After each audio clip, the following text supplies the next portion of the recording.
Hey everybody, welcome, welcome. I bet it's a nice afternoon there. It's the middle of winter, right? It's the middle of winter in Perth, or becoming It's winterish. spring, early spring.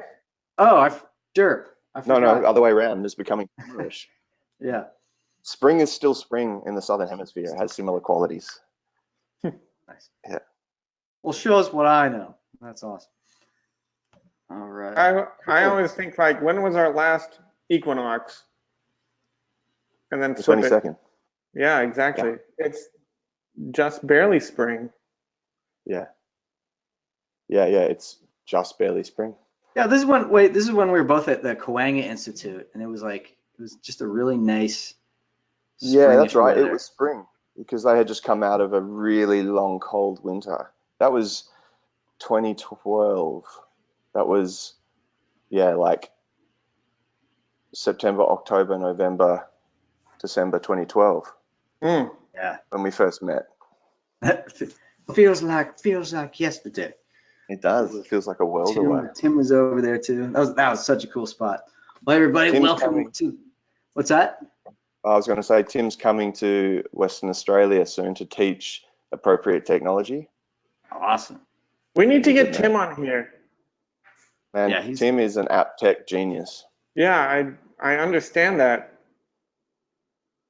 he's the #1 blogger anyone could ever talk to. Okay, so see some familiar names on here. Welcome back. We got B, Christina, Jay Valencia.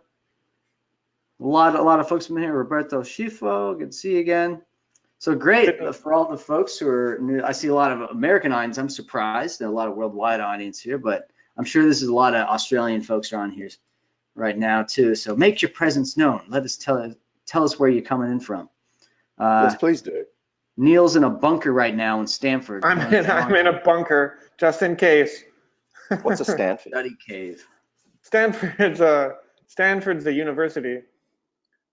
Ah, cool. That's where I am. Yeah, I'm just sitting in my living room, my jujitsu pants, ready to get started with this. We got Meg coming in from Sonoma. Oh, there we Awesome. are. I want to hear some of you Australian folks sound off. Sound I don't off. know. Maybe we don't have any Aussies. That, Hey, oh, come on. There's we're always good. Yeah, no, Oh, Cyprus.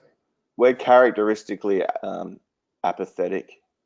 It's just Wait, like, it's got to be like 5 a.m. in Cyprus. hey, dedicated. Roberto, you are dedicated. If Oh, we've got someone from Sydney. We've got someone from Sydney. Sarah's coming in That's from almost Australia, right? Yeah, we got Almost Australia. North Carolina. Ooh, what a chance. So someone's tuning in at midnight. We got Jay coming in from Stockton. Good to see you again. 7 a.m. in Cyprus. Dawn from is that WA is in Washington or Western Australia? Yeah, indeed.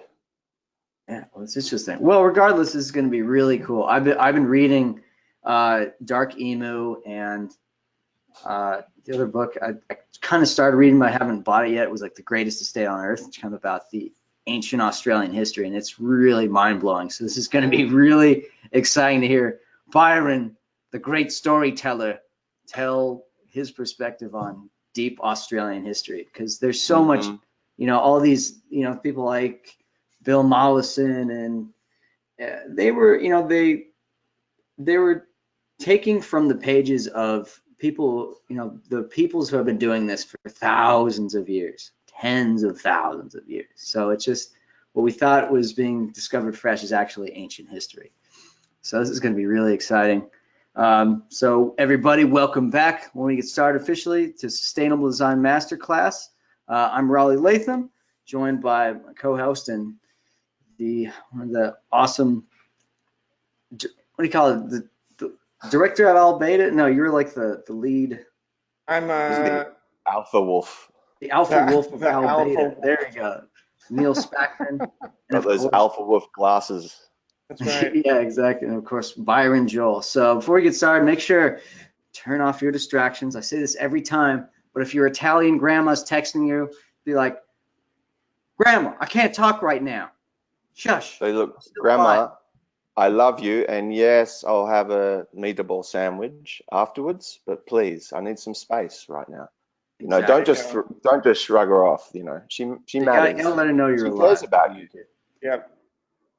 Awesome. And of course, that same thing goes for Instagram, Facebook, and all those other tech apps. So you want to be present because he's going to drop some fantastic knowledge on you. So Neil, why don't you go ahead and introduce pleasure. Byron Joel. Welcome back, folks. I missed a couple of our webinars, but glad to be here tonight. Byron, this is like our 4th time that we've tried to have you on here, and I'm really happy that we have now succeeded. Yes. So Raleigh's persistence has paid off. Yes. Byron is the founder of Regen Australis and also of Oak Tree Designs. He's been a professional designer in the regen ag world for coming up on a decade, Byron.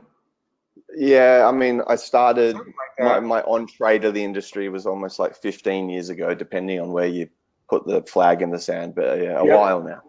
Yep. And I was happy to meet Byron at Permaculture Voices 2, and then we took Rex 1 together in Santa Barbara, California, and spent a few weeks together there. And even though we live on opposite sides of the planet, I feel like he is a kindred. He is kin to me. How's that, Byron? Yes, I would agree. I feel the same way. Although you're a little more level-headed and grounded than I am, but I'm That's because very endeared toward you. That's because I'm the alpha wolf. The spectacle. That's right. But we're really pleased to have you on. Really pleased that that everything that you study, and I know you're really dedicated to continually learning about this stuff. So really happy to hear what you've got to say, and take it away, Byron.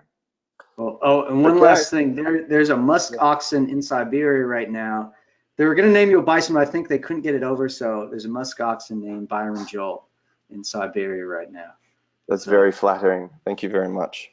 All if you ever get any photos of him, please send me. Oh, you got it. I'll be like, can't hear Spackman.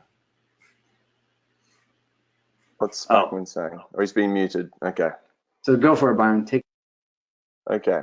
So is my big ugly mug going to be up still?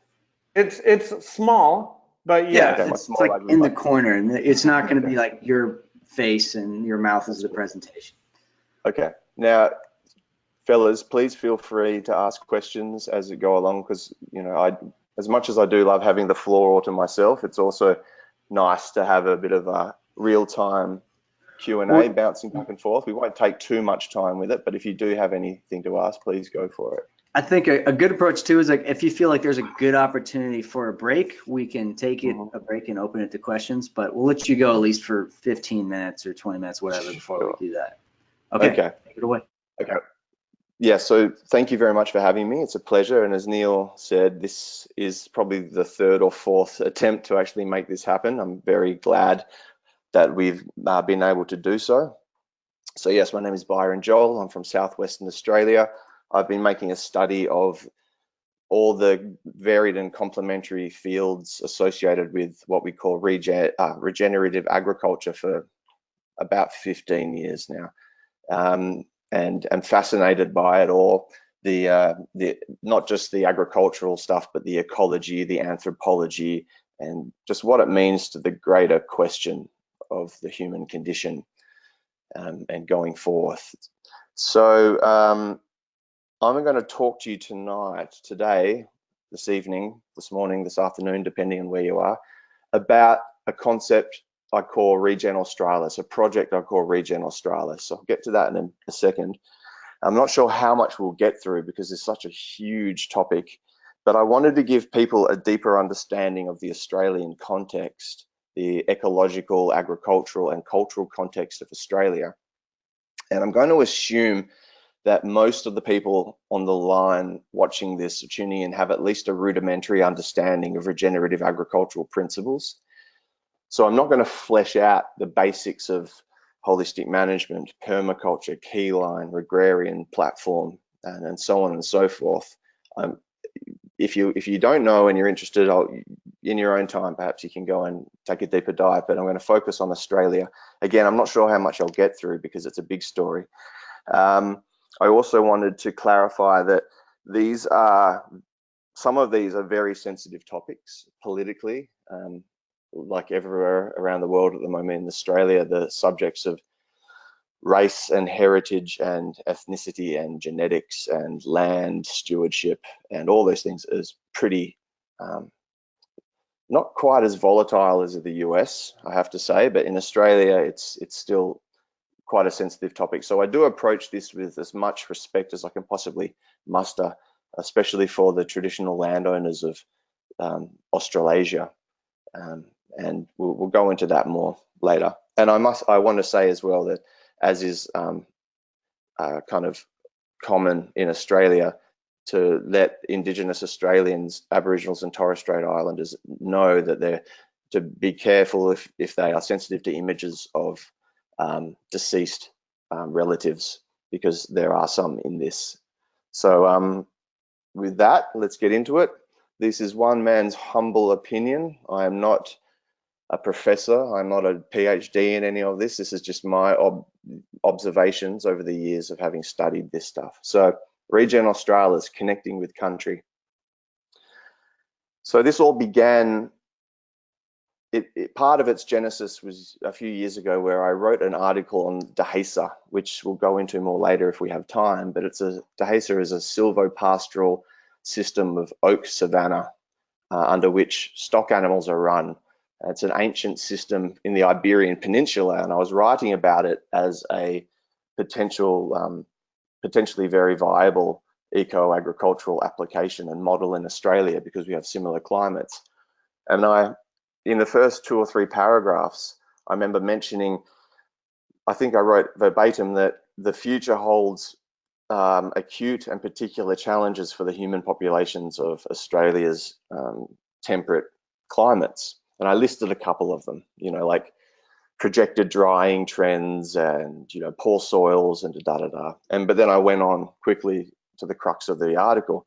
But I remember thinking to myself, I have to go back and flesh that out. And I did so eventually. And I remember when I put pen to paper and started thinking about these challenges that Australia faced, it went on and on and on and on. And armed with my understanding of and appreciation of the realities of the human ecology interface and what that means, it suddenly became very clear to me that Australia was potentially in a lot of trouble. I also had an experience in Morocco, in which I've recently fleshed out in a TEDx talk, which isn't quite available yet, but all of these things coalesced to give me a very, very sharp appreciation for the challenge of the Australian context. So I began to write it out, and I was like, oh, this is going to be a book. This is not a book. This is going to be a podcast. And I'm still not exactly sure of the formatting, but it's called Regen Australis. And its mission statement, if you will, its aim is to explore and formulate the means by which human populations may develop regenerative cultures at bioregional scales anywhere in the world, using West Australia as a working example.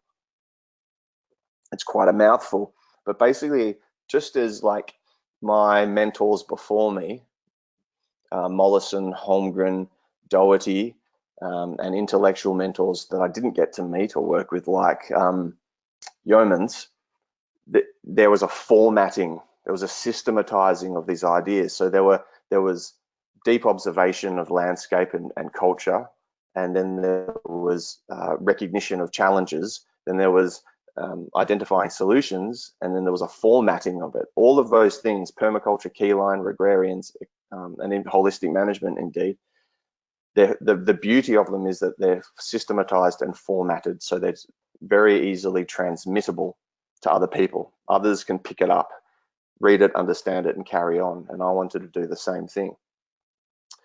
The principal premise of Regen Australis is that modern contemporary Australian cultures are dangerously maladjusted to the ecological realities of the Australian continent. Here we have a picture of ladies playing croquet and tennis in the 1890s in Australia in full English costume, long sleeves, petticoat, bonnets. They would have been very, very hot, but it was as if they hadn't realized they weren't in England anymore. And Australia is still doing that. It's relatively recently, you have a population of people under very strange migratory circumstances, you'd say, coming from a landscape that in no way resembled Australia, and then continuing to insist upon their own cultural practices, understandably. But we are still doing that, and we haven't had, it's like Australia hasn't taken a collective deep breath and said to itself, we ain't in Kansas anymore, Toto, what are we going to do about it? So the principal question from that, how do we best develop regenerative cultures in Australia, particularly within the context of crisis? Indeed, how? Well, there's plenty of themes and practices we use, and this talk isn't so much about fleshing out the deep nuts and bolts of the Regen Australis format, but this is more an introduction to why I'm talking about these things, and then we'll go on into the Australian context. But we explore agroecological models from around the world, traditional agricultural systems, response to crisis and collapse, places around the world that have had acute and swift economic collapse, the USSR, Argentina, Cuba, places like that. Decolonization, which is just, I'm not sure how comfortable I am even with that word, but basically that's just about trying to get our heads out of colonial headspace, and that's a whole discussion. We won't have time for it now, unfortunately. Global political and economic patterns, and very importantly, bioregionalism and climatic analog, which is another sub-project of Regen Australis called Sibling Regions Project. All of these things can be found on my website, which is oaktreedesigns.com.au. The key parameters within the study, or design challenges, because it occurred to me that good design is as much about risk management as anything, and it's our limitations, the challenges, the limitations, which provide the parameters for our decision making.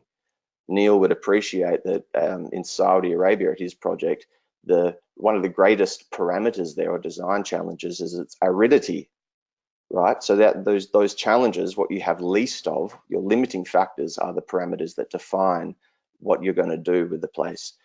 Those parameters are divided into eco-agricultural, cultural, energy, like fuel energy, and economy. So let's look at some of the eco-agricultural stuff. Let's look at Australia, the anomalous continent. Now, it is an anomalous continent. I've said a few times now that Antarctica, which is often called the Gondwanan twin of Australia because they were joined together, Antarctica has been shaped by ice, and Australia, at least in relatively recent geological history, has been shaped by fire. And it is second to Antarctica, which is the most strange, anomalous, and acute and challenging continent on the planet, to the point where it's non-habitable by humans. Australia is second to that. It's the strangest, it's the most challenging, it's the most unusual. It seems to, it doesn't quite break, but it seriously bends some basic ecological principles, particularly through a holistic management lens, which I hope to get into later. So I thought we'd start at the beginning. Like I said, Australia was one of the Gondwanan continents, which was the supercontinent after the breakup of the first supercontinent, which was, I can't remember. The southern hemisphere one was Gondwana, the northern hemisphere was Laurasia, but I forget what they were called when they were combined. So Gondwana began to split 150 million years ago, and you see Australia here began to drift to the north, with Papua New Guinea and New Zealand attached. And it was isolated as an island for 40 million years, which is an extremely long time, right? So like everything evolved in isolation, the plants and the animals, all the flora and fauna, the entire ecology evolved in isolation. Once it got to its relatively, where it is now, more or less, where it abuts the Sunda plate, the Indonesian Southeast Asian plate, it was called Sahul. It's known in geology as Sahul. So there's the Australasian plate, and then the ancient continent upon which there was like land bridges between Tasmania and the mainland and New Guinea and whatnot. That's known as Sahul. This particular image was at the Pleistocene sea level low stand around 25,000 years ago. And you can see here that there was a land bridge between New Guinea and Australia, but there still was no land bridge between the Sunda locale and Sahul. There always had to be a crossing of water. Also worth noting now is that back then, in fact, as far back as about 50,000 years ago, the ecology was kind of similar. It started changing around 50,000 years ago. We'll get into that. But for a very long time, for at least the majority of human habitation here, as far as we understand, it was quite similar in that the interior of Australia was arid, and then there was this ring of relatively temperate habitable space, and then up into the tropics. It was more tropical. I'm from down here in southwestern Australia, which is a kind of an island of green between the Indian Ocean, the Southern Ocean, and the interior deserts. Okay, so about it, the jury is still out on how early Homo sapiens arrived here. But about, some people say 50, some people say 80. We'll get into that a bit more. But before this drying event, somewhere around 50 to 40, 35,000 years ago, it was a very different place in terms of the flora and the vegetation. So that the paleoflora of Australia was adapted to a much moister climate. And it was dominated by things like these coniferous species. This family here is Oricoria, which is like, this one is the bunya pine, which is Oricoria bidwillii, relative of Oricoria heterophylla, which is the Norfolk Island pine, and things like the Wollemi pine, the Kari of New Zealand and Polynesia, and the monkey puzzle pine of South America. Amazing food source. I mean, this guy, the bunya, is one of the great undervalued, underexplored food crops of the future. And I happen to have written an article about it, which is on my website as well. This is Podocarpus, which is another conifer species, coniferous species. So neither of these are true pines, but they're in the great conifer family. The Podocarpus genus are famous for these fruits. They're sometimes called plum pine. Also, there was plenty of palms and plenty of casuarinas. All of these things are still in Australia, but of course now it's dominated by eucalyptus because of the changing climate, which we'll get to.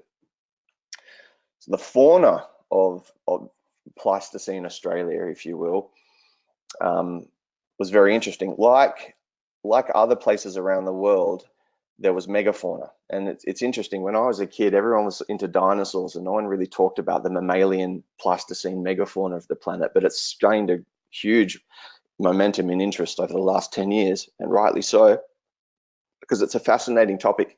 And it's one of those topics that I found that through the lens of understanding holistic management and the predator-prey relationship, rangeland relationship, becomes very, very intriguing.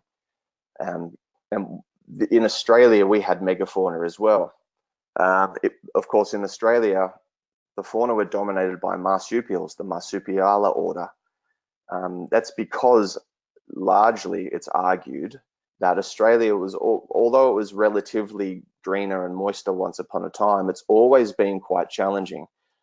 Because it's the oldest continent on the planet, it's been argued, and it hasn't seen glaciation or volcanic activity to the degree that other continents have to replenish soil. The soils are incredibly old and leached of nutrient and therefore poor. And so it's as if this kind of foundational layer of the ecology has been, you know, reduced. It's like the bank account, the mineral bank account has been so low that the ecology, the economy of the ecology has had to be very tight, and only the toughest things survive, like me. And the thing with marsupials, they're incredible digesters. I mean, kangaroo dung it's amazing. If you've never looked at kangaroo dung, rush out now and find some, because it's just, you can see it's had every last drop of water, moisture, and therefore nutrient extracted from it, and it's just hay. It's like dry hay. It's incredible. And also the way that they breed, like marsupials, many of the types of marsupials, the Diprotodontidae family, they can be 3 kinds of pregnant at once. So like a kangaroo can have a joey, a baby roo, you know, yay big, whatever, in its pouch at any given time. It can also have in its pouch attached to a nipple a tiny little, almost embryonic baby, because when they're born, the marsupials, they're tiny, they're embryos, and they crawl out of the womb and latch onto a nipple. And then at the same time, a mother kangaroo or marsupial can have been impregnated, but she can have that embryo on hold in stasis, waiting until the environmental conditions are right to actually then, you know, press play on the development of that zygote into an embryo, and then a fetus. So they're incredible animals. And things like kangaroos, which are the only remaining megafauna in Australia, I mean, on top of all of those things, their form of bipedal locomotion has been described as being the most energy efficient form of locomotion in the animal kingdom. It's just incredible watching a kangaroo bounce across the landscape. They use hardly any energy at all. So there were marsupials, there were large reptiles. This guy here is Megalania, Varanus megalania, or Varanus prisca. It changes names every now and then, but basically it was a close relative of the Komodo dragon, but it was about 3 times as large. It was about 12 meters long. All of these were around when humans first got to Australia. It was a very different place. Another really interesting beast that not many people know about, that was alive when humans got to Australia, was called Quincana, and it was the last relict species, the last remaining living fossil of a once vast clade of terrestrial crocodilians. So it was a true crocodilian, but it was terrestrial, and its legs weren't splayed out under it. They were underneath itself for walking and running on land, and its teeth were sheared for slicing meat as opposed to just holding and drowning and swallowing whole. Serious monster. And there were giant pythons and all sorts of things. So unlike the Northern Hemisphere, unlike other continents like Eurasia, but specifically North America, that experienced an extinction event of the megafauna, the Pleistocene mammal extinction event, somewhere around 10,500 years BC, give or take. Australia's, and that's a whole discussion in and of itself. And I'd point, it's always long been suggested that it was humans arriving by the Bering Land Bridge that, you know, and their hunting pressure that caused that. But I'll point you towards a guy called Randall Carlson and his research into a potential comet strike on the glacial ice cap over the Great Lakes region around that time. That was a potential cause for it. Anyway, unlike that extinction event, there was an extinction event in Australia earlier, around 45,000 years ago, give or take a bit, where the megafauna of Australia started dying off. So it's been human hunting has been the main cause, or not human hunting so much as pressures caused by humans hunting, plus the addition of fire stick agriculture to the landscape, which slowly dried it out and changed the ecology in concert with the ice age hitting and that causing a drying. So in Australia, and like many places actually, the Ice Age caused a drying effect. It got colder and drier, like a tundra steppe. And these two elements, the human impact and that Ice Age impact, were enough to change the climate so much that these animals started dying out. That's the going description. Another really interesting aspect of the Australian megafauna, and I must say I'm not an expert on this, but I've looked around and I've read what I can read, and I haven't found, there's a few interesting books, and if you're interested, I'd point you to Tim Flannery's The Future Eaters. That's an interesting one on kind of Paleo Australia from the time humans arrived till onward. But what I don't understand, and we'll cover this more, is that for such a brittle environment, for such an arid environment with so much grassland and savanna, and for what I understand to have been, at least once upon a time, big herds of grazing herbivores like kangaroos. We're not sure what the diprotodons and all of those guys did, but there were no pack hunters. You know, in front of you on this slide here, you have, to our knowledge, in the fossil record, these were the large terrestrial mammalian hunters, predators of the Australian continent. So we've got here Homo sapiens here in the form of Indigenous Australians. This guy here, which is my personal favorite, this is Thylacoleo carnifex, very interesting animal. It's got it's actually evolved, it's in the diprotodon clade. So all of its other relatives are kangaroos, koalas, diprotodons, possums, that kind of thing. It's not, and that marsupial clade are usually or characteristically always herbivores, or sometimes omnivores.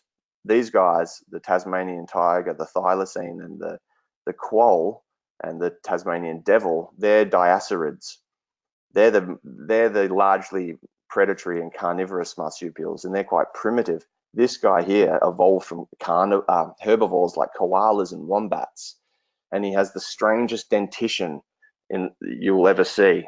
Look it up, a Thylacoleo skull, and based on the skull, they think that it had the strongest bite of any mammal ever, and a 150-kilo Thylacoleo could outbite a hyena or a 250-kilo African lion.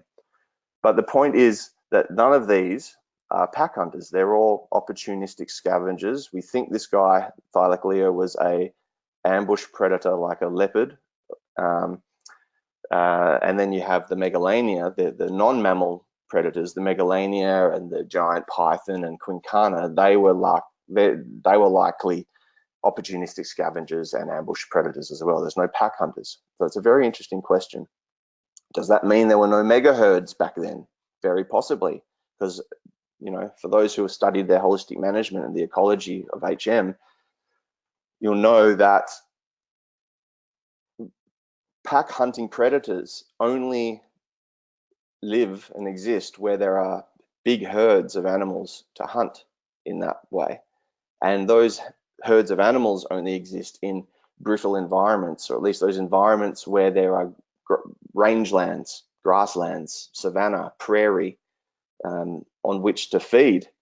You don't have pack hunters where there aren't grazing herbivores, and you don't have grazing herbivores where there aren't rangelands. So the flip side of that is when you have dense woodland in non-brittle environments, whether that's, you know, a non-brittle coastal European woodland, or like a subtropical to tropical rainforest like the Amazon. You have in those cases you have largely solitary hunters like tigers or jaguar that hunt relatively solitary herbivores, which are rare in those places. You know, like, try to think for yourself, name one Amazonian large mammalian herbivore from the Amazon. I can think of one, and that's the tapir.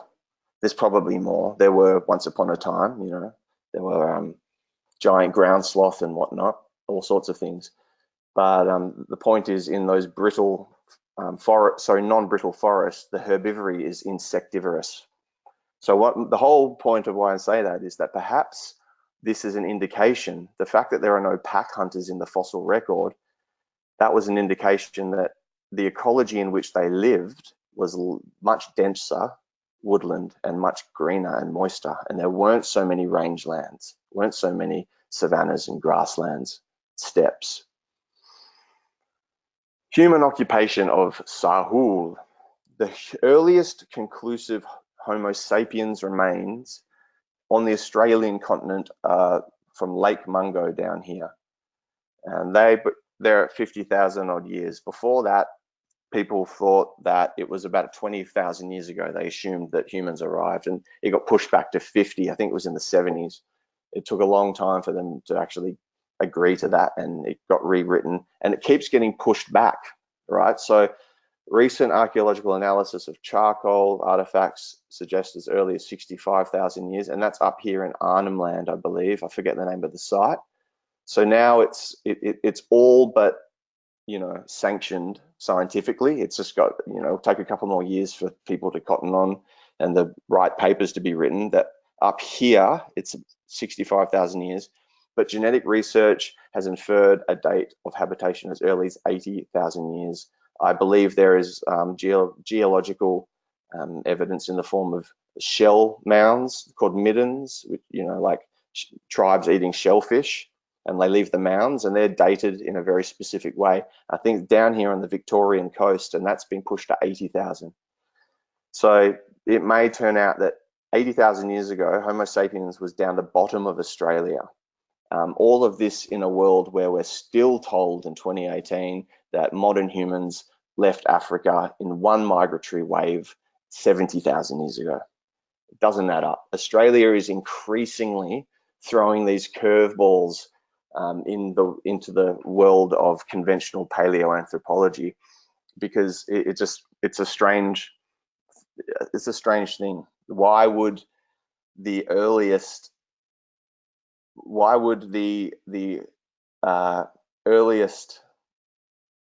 peoples to have left Africa be so far away and dated to the same time that modern humans were meant to have left Africa? I didn't quite say that right, but you get my point. Other really interesting things about Australasia is this is the Wallace line. So everything on this side, everything on the southeast is the Sahul plate, and all of the animals and the birds and animals are Australian. Everything over here is Asian. So over here it's like, pygmy rhino and tigers and elephant and monkeys and leopards, and down here it's all, marsupials and echidnas and tree kangaroos and that kind of thing, because Australia was isolated forever, and it's been drifting north. So they've just met here, and there is this area in here called Wallacea where there's a bit of an overlap. So here in Java, you can see this was the old coastline of the Sunda Plate at the Pleistocene sea level low stand 25,000 years ago. This is Java. So on this island of Java, they have found Homo erectus skulls that date to around 1 million years ago. So that's a very long time ago. And then across the Wallace line, just across this little jump in the water in the island of Flores, there are the little hobbits they found, the 3-foot tall diminutive human species known as Homo floresiensis, which are incredible. So not only are they not Homo sapiens, they're arguably not even a dwarfed island form of Homo erectus. Their morphology more closely resembles Homo habilis, which is the species considered in the direct lineage of human evolution that led to us before Homo erectus. This is going way back. And then there's the Denisovan DNA. So as it turns out, the peoples of this region, Australasia and Melanesia, on top of the 3, 4, 5% of Neanderthal DNA that all humans have, except for sub-Saharan Africans, the people of this region have an additional 4 or 5 or up to 6% Denisovan DNA. Denisovan, the Homo denisova is another species of human. Don't have time to get into it, but it's very, very interesting. So there's lots of interesting stuff going on. I actually recently started a Facebook page called The Secrets of Sahul to talk about all of these things. You can look that up. Am I still live? Do I have you guys? Can I have Oh, you're live. Okay, cool. Eating popcorn and watching. Is this going all right? Is the format okay? Does anyone need to go pee? Well, I'm sure some people, they might even be on the toilet while watching this. So, okay. Two things. All right. I think Cool. we So have one question about was the area brittle? Okay, there was a question from. Okay. Yes. Don was saying, he's from Western Australia, say, we're assuming that the Australian environment was brittle. If it wasn't, what was it? Is that Don Woodcock? Don Woodset. Woodset. Okay. Hi, Don. So, sorry, the question was the Australian continental ecology brittle? If not, what? If it wasn't brittle, then what was it? Well, this is the thing. I don't know. It looks like, because from like fossil records and pollen records, that 50 odd thousand years ago, then back, it wasn't as brittle.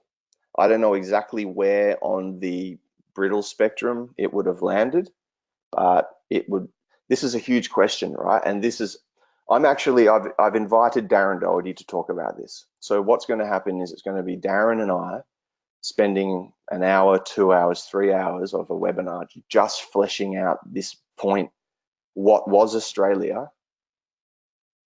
How did it become what it became? And what are we going to do about it?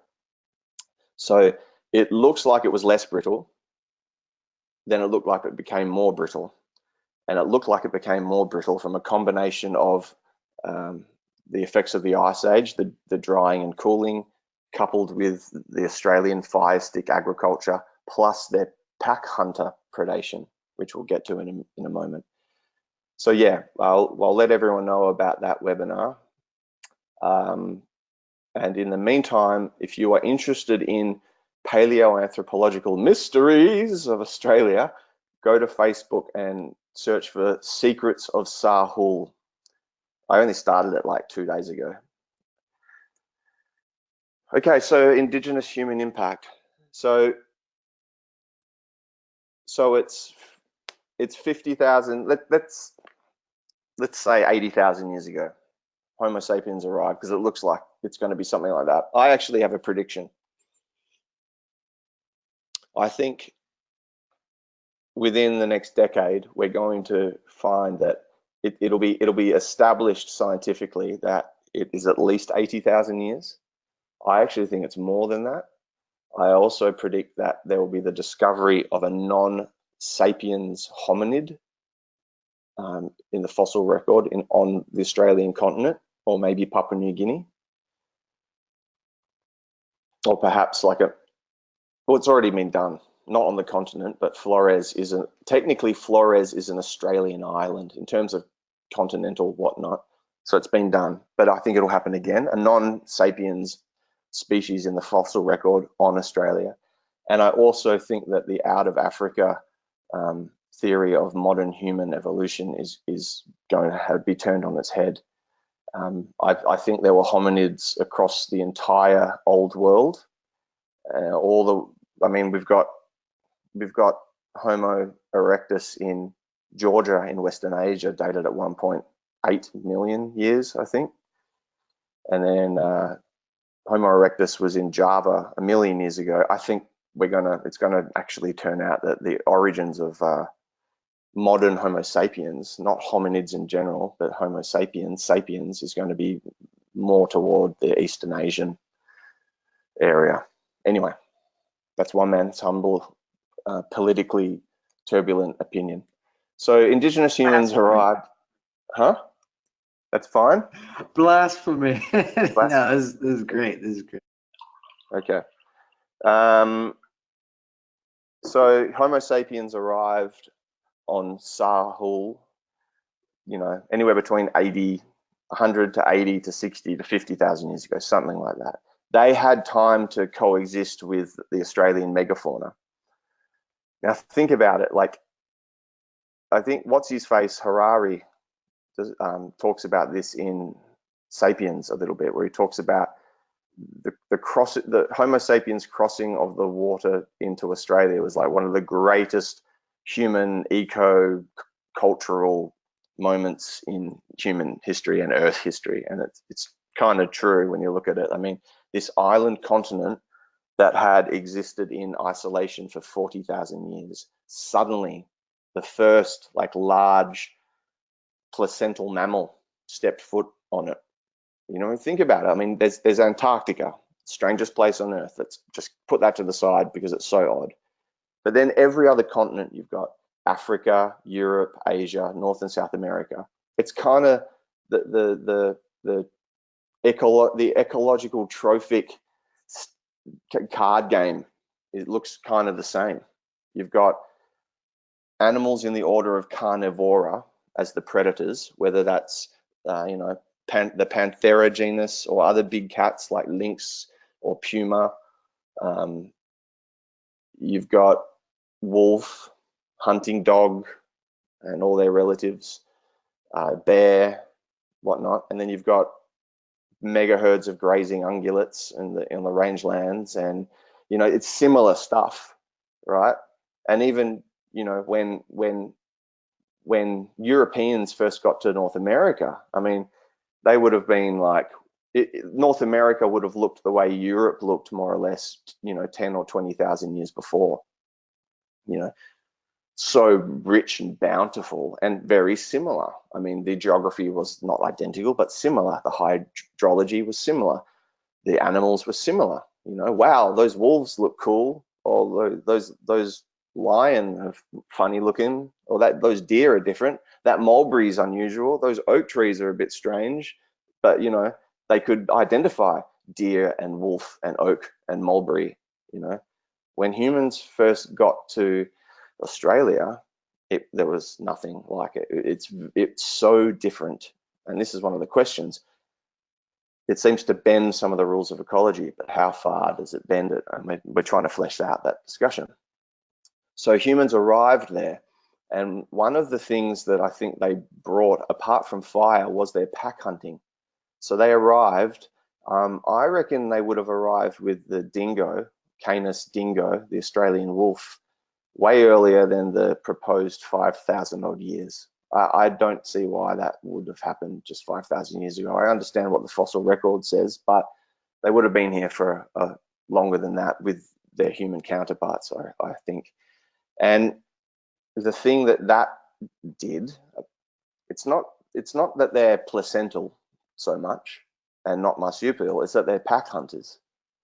And if it's accurate that there weren't any, or at least not many or none in the fossil record, pack hunters in Pleistocene, Paleo Australia, then that's really interesting, because Australian Aboriginals, Indigenous humans, brought their dogs and together they were this pack hunting unit. That would have really changed the ecology.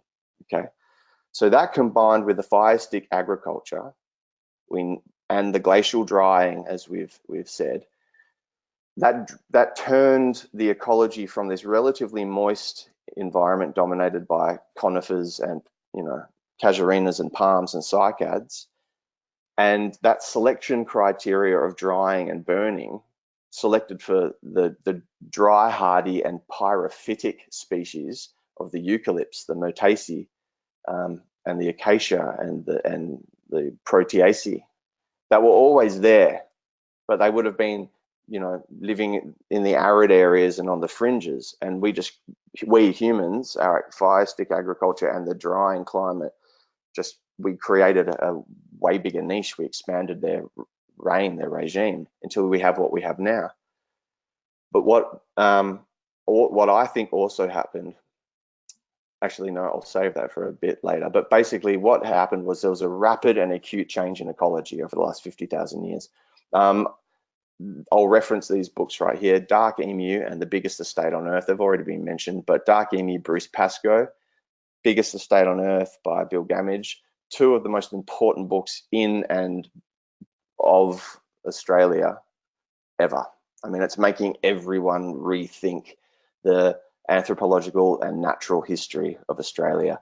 And very refreshingly, it's making colonial, contemporary European Australia rethink the nature of Indigenous Australians and their relationship to the land, because it's been much maligned.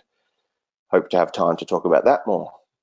So the current climate now, so the human interaction plus the ice age drying caused it to go to what it is now. It dried out, and it went to, at the time of 1788, when Europeans arrived, there was a lot of savanna.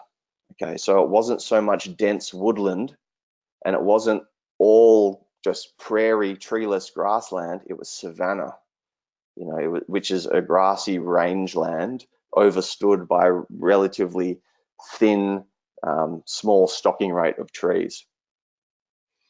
So a third of it is arid. So all that central bit is arid. I mean, it's arid. A third is semi-arid, and then another third is a combination of Mediterranean, which is like here where I am. This is a belt of Mediterranean. This is Mediterranean, and then cool temperate and subtropical and tropical. Can you guys see my cursor? Rail dog. All right, move it around a little bit. Yeah, we can see your cursor. Can see it. Okay, Everyone cool. I else didn't see ask it? you back on. Quick comment from Jay Valencia saying, Pleiadians as extraterrestrial originators of Australian Aboriginals? LOL. Is that a question or a statement, Valencia? I guess it was just a comment. No, I'm actually, it's beyond the scope of the discussion of this webinar, but I could chew your ear off about that too if you wanted to, but for another time perhaps. Yeah, Dark Emu. I'll say that the Indigenous Australians, like many Southern Hemispheric traditional Indigenous peoples, claim to have some sort of heredity from the Seven Sisters constellation known as the Pleiadians. That's, again, it's a whole different discussion, but it is interesting. So Australia has, it is different. So it's different in lots of ways. It's isolated. The flora is different. The fauna is different. The hydrology is different. The geology, etc. There's super harsh UV. There's unreliable weather patterns, and it's pretty brittle. So very quickly, the brittleness scale, as described by Alan Savory, it's not describing so much rainfall or precipitation that an area gets. It's describing how much atmospheric moisture there is at soil level, which allows the process of biological metabolism to occur. If it's too dry, biology doesn't run. If there's enough moisture coupled with warmth, then it runs. So something that's very non-brittle down here, 1 or 2, is jungle, or like England is very non-brittle, very moist. I'm in Perth, where there's about 600 millimeters of rainfall a year, and London has less than that. I think it's about 500. I can't remember the exact number, but it's about 100 mil less. So the difference is that Perth goes into a brittle period for most of the year, but in London, it's all year. It's just drizzling. So it's not that the amount of precipitation, it's how much atmospheric moisture there is at any given time. And very brittle, like deserts, right? So the big thing about this is that the brittle ecosystems of the world, their health and function is dependent upon the relationship between the large grazing herds of herbivores and the predators that prey upon them being intact, right? So if you remove those elements from the ecology of a brittle environment, the environment falls apart and becomes desert. In a non-brittle environment, you can remove large animals, and because of the atmospheric moisture, it will continue to grow and metabolize. In the brittle environment, the animals, the herbivores, are the agency of moisture and biological metabolism. Australia was very brittle. The geology of Australia is different. So it's the oldest landmass on the planet. And again, like I said before, there's been relatively, like virtually no glaciation and virtually no volcanic eruptions to renew the mineral content of the soils. So they're very nutrient depleted. It's the flattest place on Earth because of the erosion. Just near where I live, there's a range of hills which used to be a Gondwanan mountain range, and my ex-father-in-law actually discovered a riverbed, the remains of a Gondwanan riverbed that ran through those, only crossed the ridges. You could only see it in the ridges, and it was like an Amazon-sized river called the Kirruppt conglomerate. It's all flat now. And that flatness made for a very different hydrology here. So unlike most of the world, and specifically, particularly the Northern Hemisphere, where the hydrology is, there's long serpentine rivers that, you know, that are filled in the spring from like meltwaters from the mountains and glacial systems, right? We don't have so many of those. Most of our rivers or water systems were a long chain of ponds. So instead of a long unchoked running river, there would be a chain of ponds, of wetlands, which there was flow through it, but there was this like great slow filtering process. And funnily enough, this is hard to get your head around, but as highlighted in the book Back from the Brink by Peter Andrews, the floodplain, sorry, the chain of ponds / river systems in Australia are higher in the landscape than the floodplain itself. Get your head around that, right? And then when the big rains come and they do flood, it spills out like this big, you know, back flood swale system. You know, it's very, very strange. The flora, right? So the post Holocene flora, post Ice Age flora, now is dominated by the pyrophytic, meaning fire-loving Myrtaceae family. So that's the eucalypts, the melaleucas, those guys, callistemons, all of those, the Myrtaceous species. Now, Myrtaceae is an old Gondwanan family, and it's like South America, which is another Gondwanan continent. It got all the cool Myrtaceae, or more accurately, their Myrtaceae species, Myrtaceous species, are evidence of their relatively humid environment, right? With all these big delicious fruits like guava and feijoa and gramachama, pitanga, and the Eugenia genus, right? They got all these big delicious fleshy fruits. The Myrtaceae in Australia adapted to drought. It's all like eucalypts with gum nuts, you know, hard, inedible for humans anyway.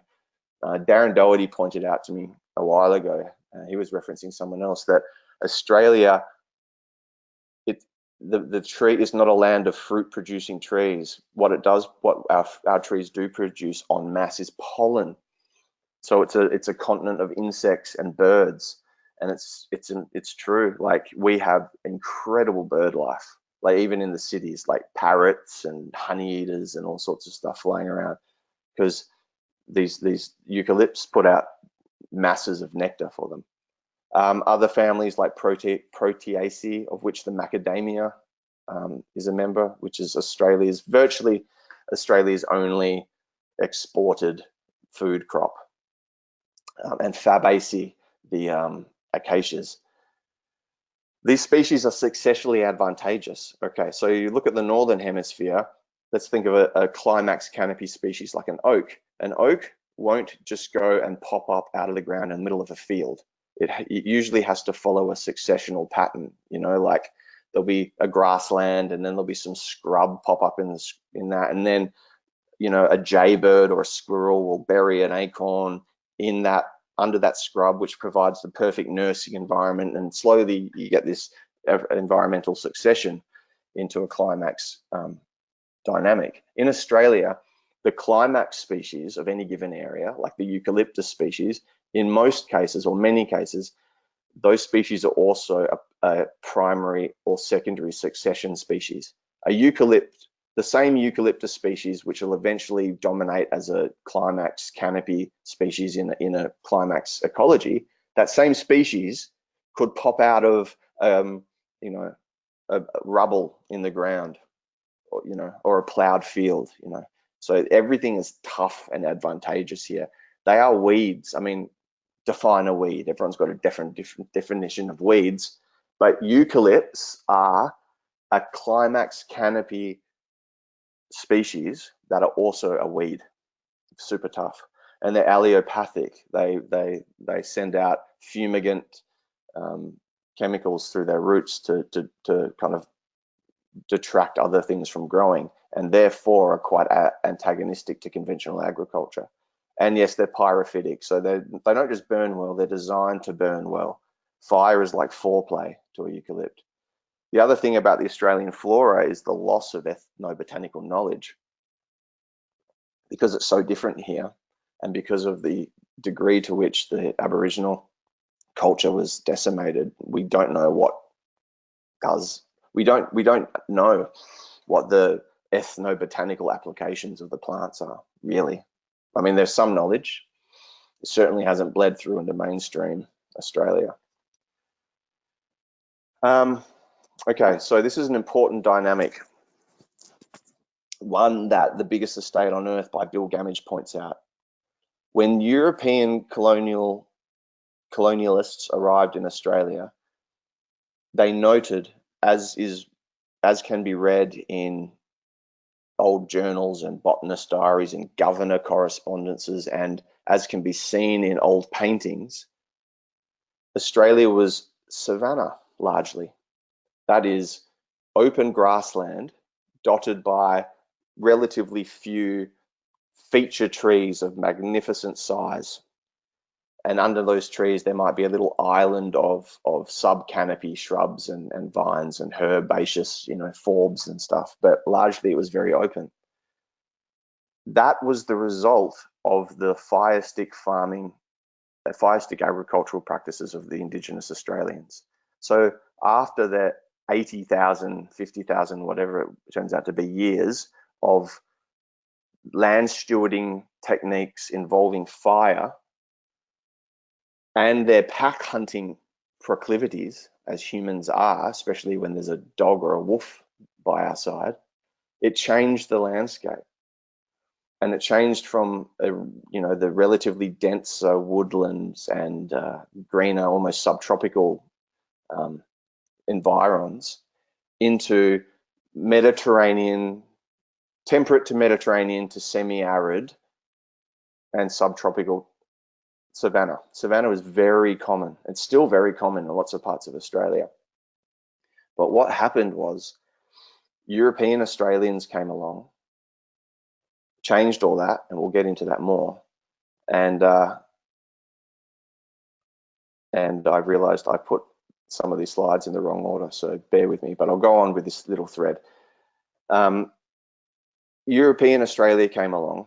Within, like everywhere else around the world, within a few years of Europeans' first contact with an Indigenous peoples who had been removed, disease wiped out like the majority of the people, 70, 80, 90% of the population dead within a decade.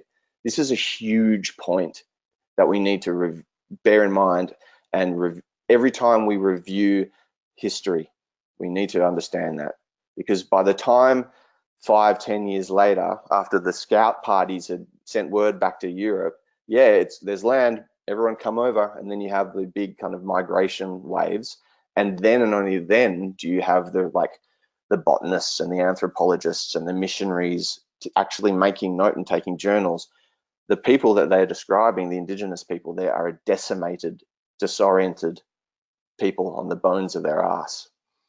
It isn't indicative of who they were before initial contact. So that happened. There was a huge loss in numbers of Aboriginal Australians. And then, of course, their land stewarding practices were interrupted because it was now the Queen's land, the Crown's land, the King's land, and their fire stick agriculture practices were virtually stopped. Their pack hunting was stopped. Their encyclopedic, ancient land stewarding practices were brought to a halt. Colonial stock animals were set upon the rangelands. Then most of that old timber was logged and sent to the old world. Like Australia sent so much timber to the old world. As far as I know, much of the old Trans-Siberian Railway was built of ironwood, Australian timber, and it's crazy. Okay, so then once a logging party had been through an area and moved on, if it wasn't being grazed, then the seed bank in the soil, which is always, no matter where you are in the world, really, really thick, just burst forth. And you didn't have the Aboriginal fire stick farming and the animal impact as a result of that to bring down and cull and keep that forestry stocking rate ostensibly thin. And what came back through was this hyper thick Australian bushland. So over the last, 4, 5, 6, 7 plus generations of European Australians, we've grown up thinking that the Australian bush is the Australian bush, and it's always looked like that. Geologically speaking, ecologically speaking, it's not. It's very recent. And as a result, you have these infernos. So where you had this strategic and systematic, relatively cool burn going on in a mosaic pattern across the landscape for thousands of years with very, very clear intent and mechanics behind it, there was none of that. Now we have infernos. And they, like, seriously, the Australian bushfires it's like hell on earth. It is absolutely insane. I appreciate that wildfires anywhere around the world aren't good and they can get bad, but nowhere has a wildfire like an Australian dry sclerophyll woodland has a wildfire. It almost sterilizes the place, it's so hot. I mean, mammals, just nothing can outrun it. It's incredible. It can take years for the ecology to bounce back. And that's a funny thing about the Australian ecology as well. There's so few animals there. So, there's a real sense of almost like, I get a sense of loneliness almost when I'm out driving around parts of Australia. You see the odd kangaroo, depending where you are, and then you see domestic farm animals, and then you'll see some feral, introduced animals. But there's none of these big herds of anything swarming the landscape and with predators, and none of that. It's birds and little mammals, little marsupials, and then the ferals. But it's very lonely. So to get back, the order of these has somehow gone awry a little bit, but it's okay. So this is something I've not heard described before. I think I've talked to Darren Doherty about this, but except for between him and I and maybe a handful of other people like Don Woodcock and others, I haven't heard this discussed because it takes a holistic management lens to appreciate what's going on. So Australia's poor soil has always been attributed to the fact that they are geriatric soils. They're really old. And because of the lack of glaciation and volcanic activity to renew the mineral content, they are very, very poor. That is an element, right? But in a world where in an ecology where there is an intact, full house trophic system, right? Where all the ecological niches are being filled, that's going to have regenerative biological processes. Okay, you don't need a high mineral content in a soil to have a strong, healthy soil necessarily, and to have a strong, functioning, flowing, cycling biological ecological system. So I suspect, and I'm not insisting upon this, but I suspect because there was the Australian megafauna extinction event it occurred tens of thousands of years before the other more recent megafauna extinction events. That lack of predator-prey rangeland relationship has coupled with firestick agriculture has seen the carbon levels in the Australian soil drop dramatically. So the nutrient levels in the soil may long have been very low. Okay, but I think if there was a rangeland predator relationship, grazing relationship in Australia, then the soil carbon level would have been much higher than it is today. And I would like to look at studies to see that. Okay, so now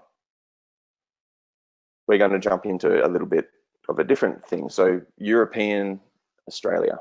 Is everyone still with me? We're good? Oh yeah. You still alive?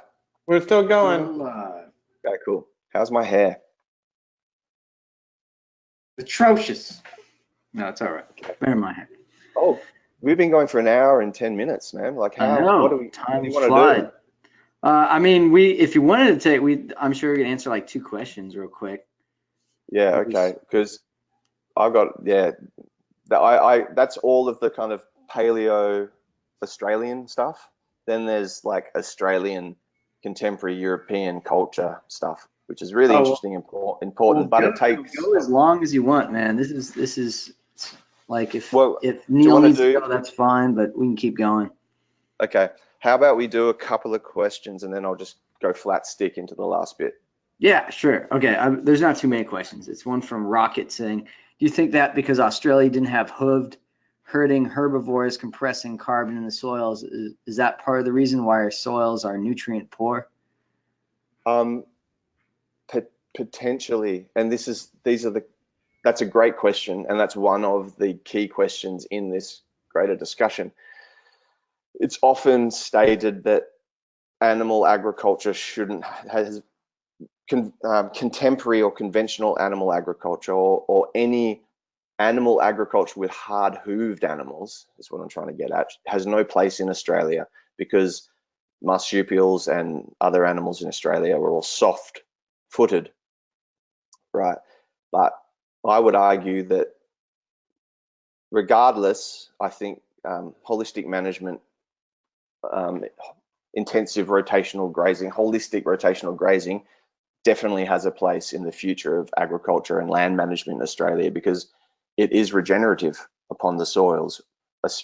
Just because they're Australian soils, just because they're, relatively minerally depleted, just because much of the landscape is, unique, doesn't mean that HM, holistic rotational grazing, doesn't work here. It does. And in my opinion, it's actually like the main thing we got to think about because there's so much Australia, there's so much of it that's arid. And if humans left tomorrow, the only thing that I can see that would stop desertification continuing would be a healthy trophic system, predator-prey rangeland. We've got tons of feral animals now.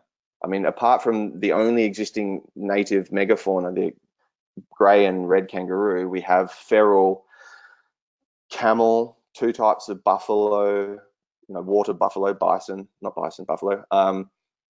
cow, horse, donkey, pig, goat, and then there's the predators like foxes and cats and whatnot. I don't think they're the issue. In fact, I think they're part of the solution. The problem is the lack of predators.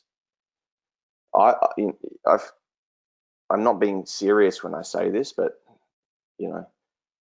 if I had some kind of sim world game that I was the god emperor of, I would release 100 breeding pair of lion and hyena and leopard and Komodo dragon, and on the Australian continent, all safe within a simulation, and watch what happens. Because I don't think that those animals, the feral herbivores and hooved animals, aren't the problem. The problem is the lack of predators, and that's not a population control issue. It's a behavioral issue. We want to change their behavior so they have a regenerative effect on the landscape, build soil, stop erosion, stop desertification. And the only animal that has any chance of doing that politically and ecologically, because it's here, is the dingo or the wild dog. If every human left Australia tomorrow, it would continue to desertify until dingo populations, and now dingo dog hybrids, rewilded and reestablished themselves in numbers and quality and quantity to where they were like wolves essentially, and pack hunting these large animals. They're the only thing we have. They're the only thing we have. And it's the only animal with even a sliver of chance politically of being accepted in that role. We're never going to get lion here. It's never going to happen. No one's ever going to allow that. Or any other pack hunter. The dingo is the only thing we've got. And even that is questioned. Like they've just been taken off the native fauna list. Agriculturalists are still allowed to shoot dingo. That might not seem like a big deal to a North American, because I know they're still shooting. You guys have a way different hunting culture to us. Like you guys still shoot coyote and whatnot, wolf and bear and mountain lion. Respectfully, to an Australian, that is abhorrent. To go at sport hunting a predator is very strange. Maybe it's just because we don't have any, and I understand how important they are to the landscape. But yeah, that's a big discussion. So the dingo is actually the symbol of the Regen Australis project because of its position.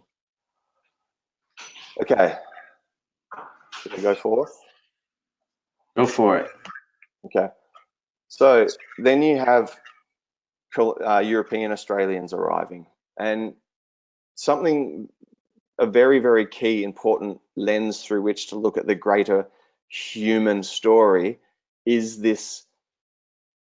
It's like a spectrum. It's like a gauge. How deeply connected to the land is any particular individual or culture? Everything rides on that, in my opinion. The health and well-being and function of the landscape, and the health and well-being and function of the individual and collective human.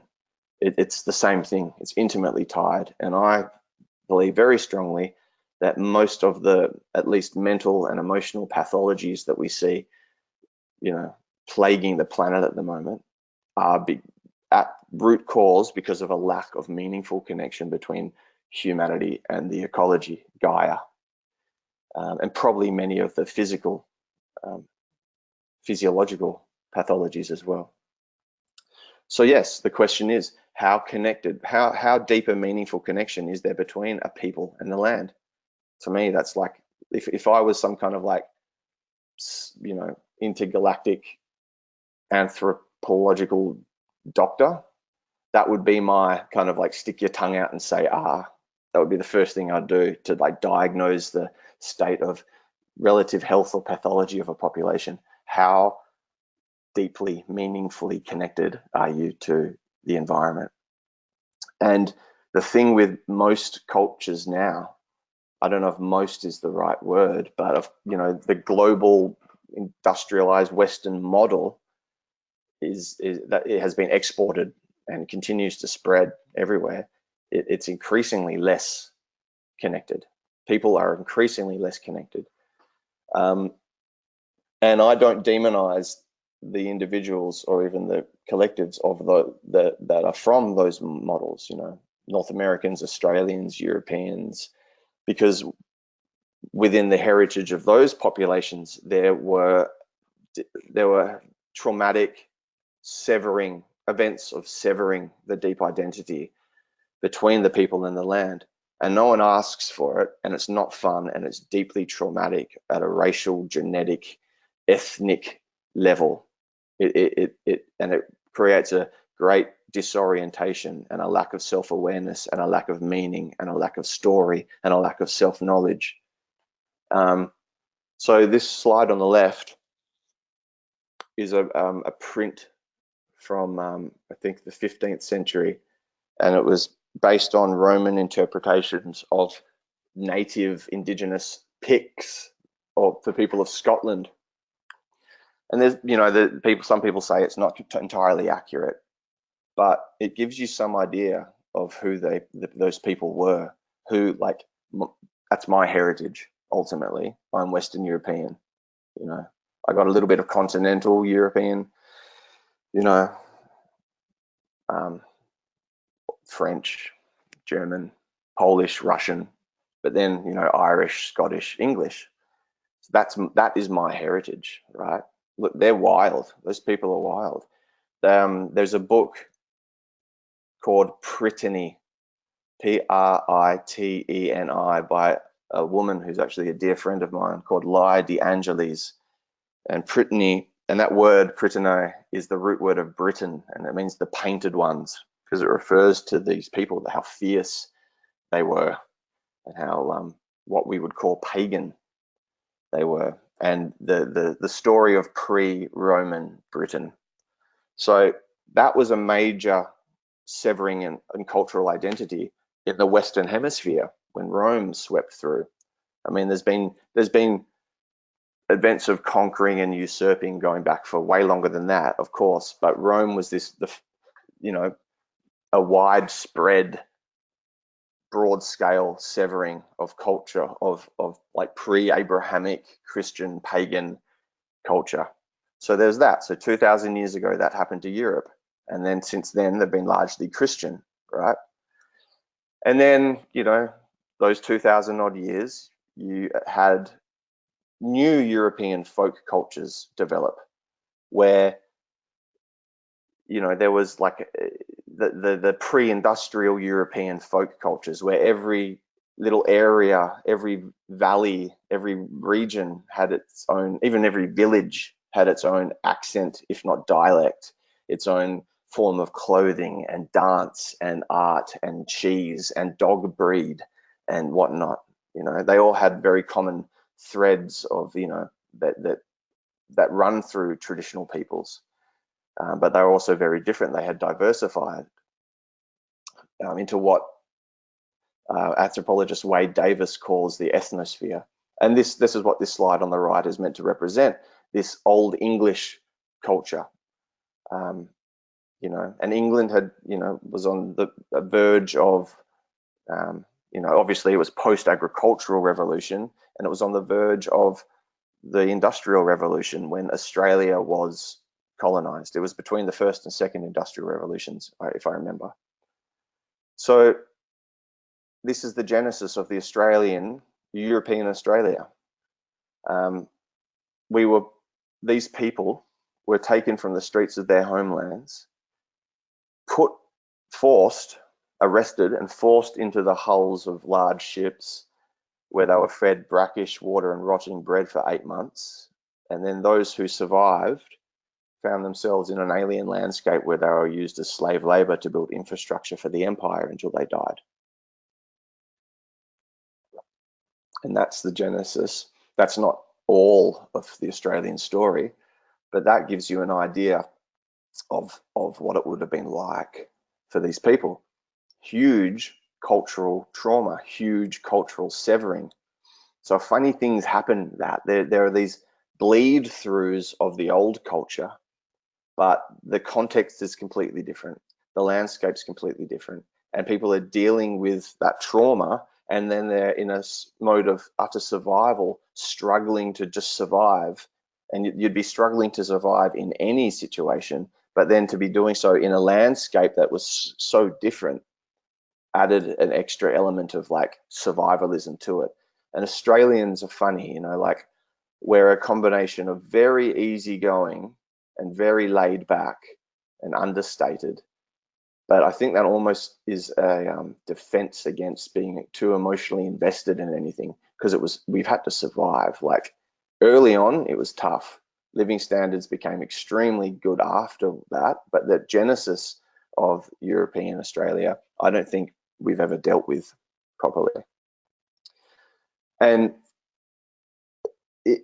the settlement systems, the forms of European culture that formed here afterwards, they've never actually formed a sustainable form, because they've never married with the land. There's never been a merging with the ecological reality of the continent. That's the principal premise of this project, is that contemporary Australian cultures are acutely maladjusted to the ecological realities of the continent.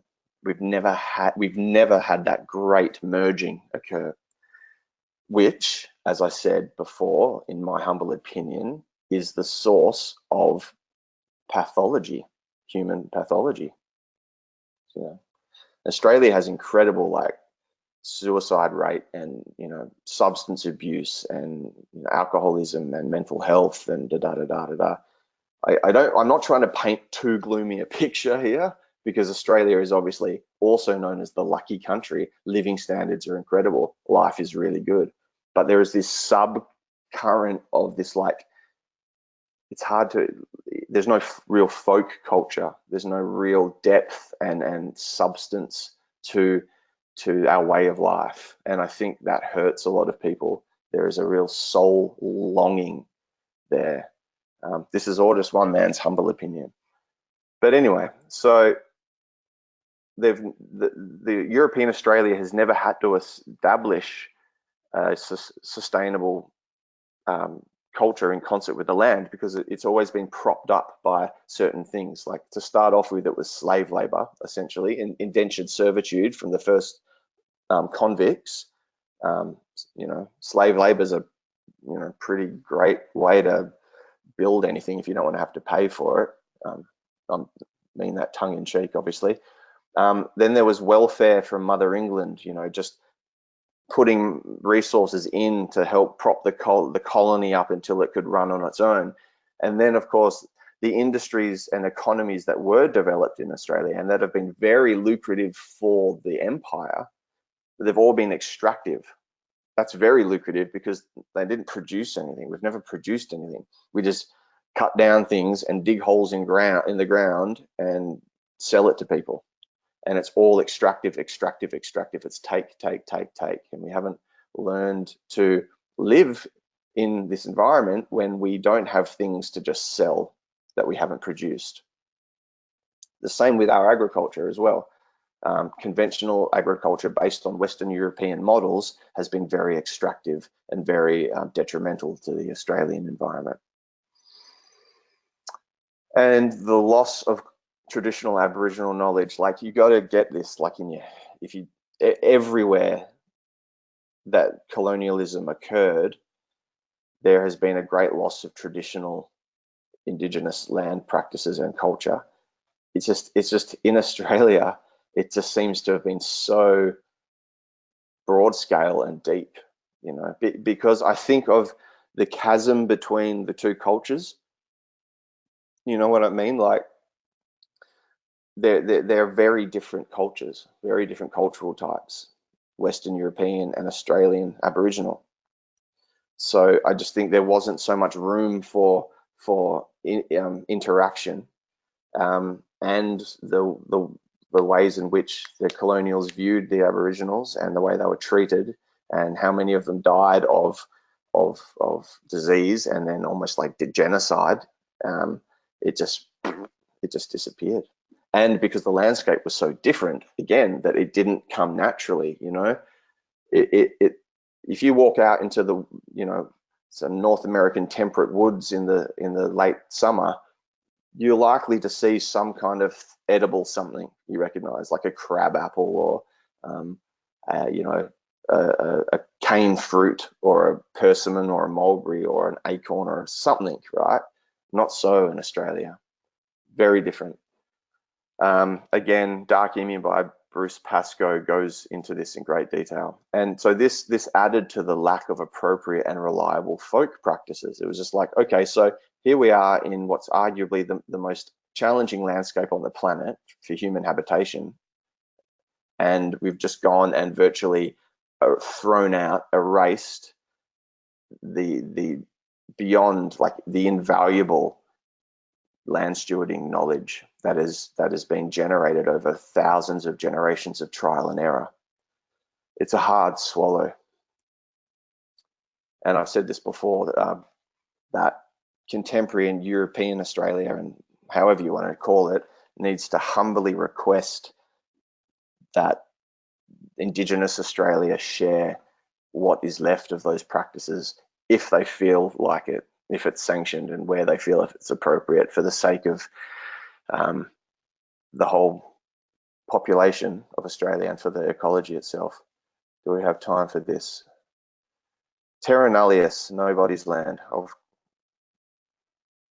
I'll let you guys look into this because it's a lot. But terra nullius is the declaration of Australia as nobody's land and the effect it had on Aboriginal Australia. So the colonial European in Indigenous relations, there was a rapid demise of Indigenous population due to disease, as we've discussed. There was the Crown or state had sanctioned genocidal actions. There will be a book coming out, I believe, I don't know the details, but soonish, that goes into detail of all the mass murders, the slaughters on the East Coast. They haven't even started with Western Australia, but Australia has like a dark history with this stuff. I don't know how much it gets around internationally, but it's as bad as it gets. Indigenous Australians were denied citizenship until the 60s, and the abrupt cessation of Indigenous land stewarding practices resulted in a dramatic ecological flux. Okay, now the reason I've gone through all of that, apart from the fact that it's true and it needs to be spoken, is that all of this came together in a melange of different points and experiences. And they combine to create a dynamic of acute disconnection from the land. This is my point. The loss of deep Indigenous knowledge and practice, that was a disconnection from the land. That ancient, refined, those practices of deep connection were lost. And a European culture that was disconnected from the land due to a fear of the unknown. It was so different. We still hadn't quite learned how it really worked. We hadn't melded with it. Sheer survivalism. Do whatever we have to do to survive because there's no option. You know, stop your whining. You know, you hippie tree hugger. There's a lot of that in Australia. A shame, I should read from, a shame in European Australia from the inhumane treatment of the Indigenous, which causes a sense of being unwelcome or undeserving. And the extractive industries and welfare, as we've discussed, which shelter the population from the realities of ecological consequence, all on the most challenging landscape to humans on the planet. Right, so this is my point. We have arguably the most, of all populations anywhere, in terms of entire nations or entire continents go, we have as much disconnection from the ecology as it gets on the most challenging landscape on the planet, right? So you can start to see where I have my concerns.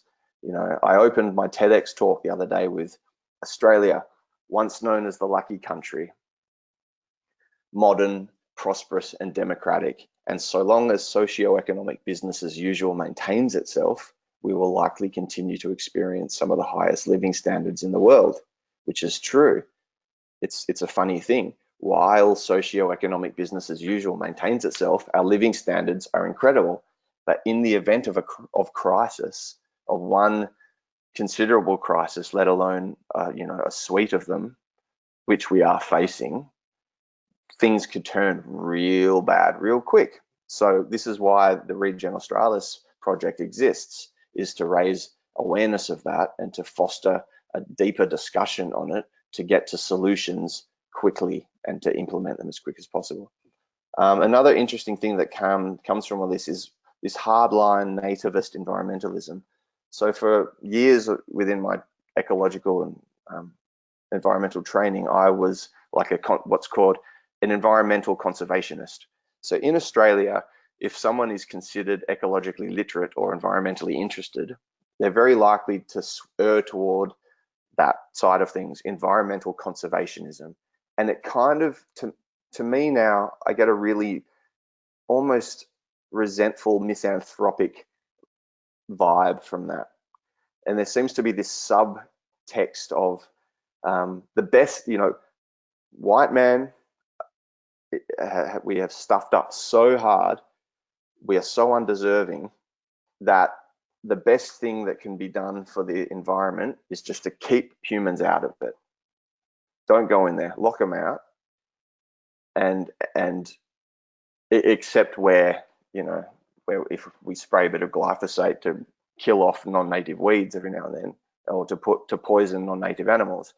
And then other than that, it's as if the relationship between contemporary Australia and the land has to come through the state. It's very much the case here. There isn't a real sense of like stewardship of the land, direct stewardship or direct connection with the land, direct relationship with the land. It's more like you have to go through, to do anything, you have to first go through the appropriate bodies, and it's all sanctioned and by the state. I know that's all very vague, but I do feel that. And yeah, so this hardline nativist environmentalism is just like keep people out of it.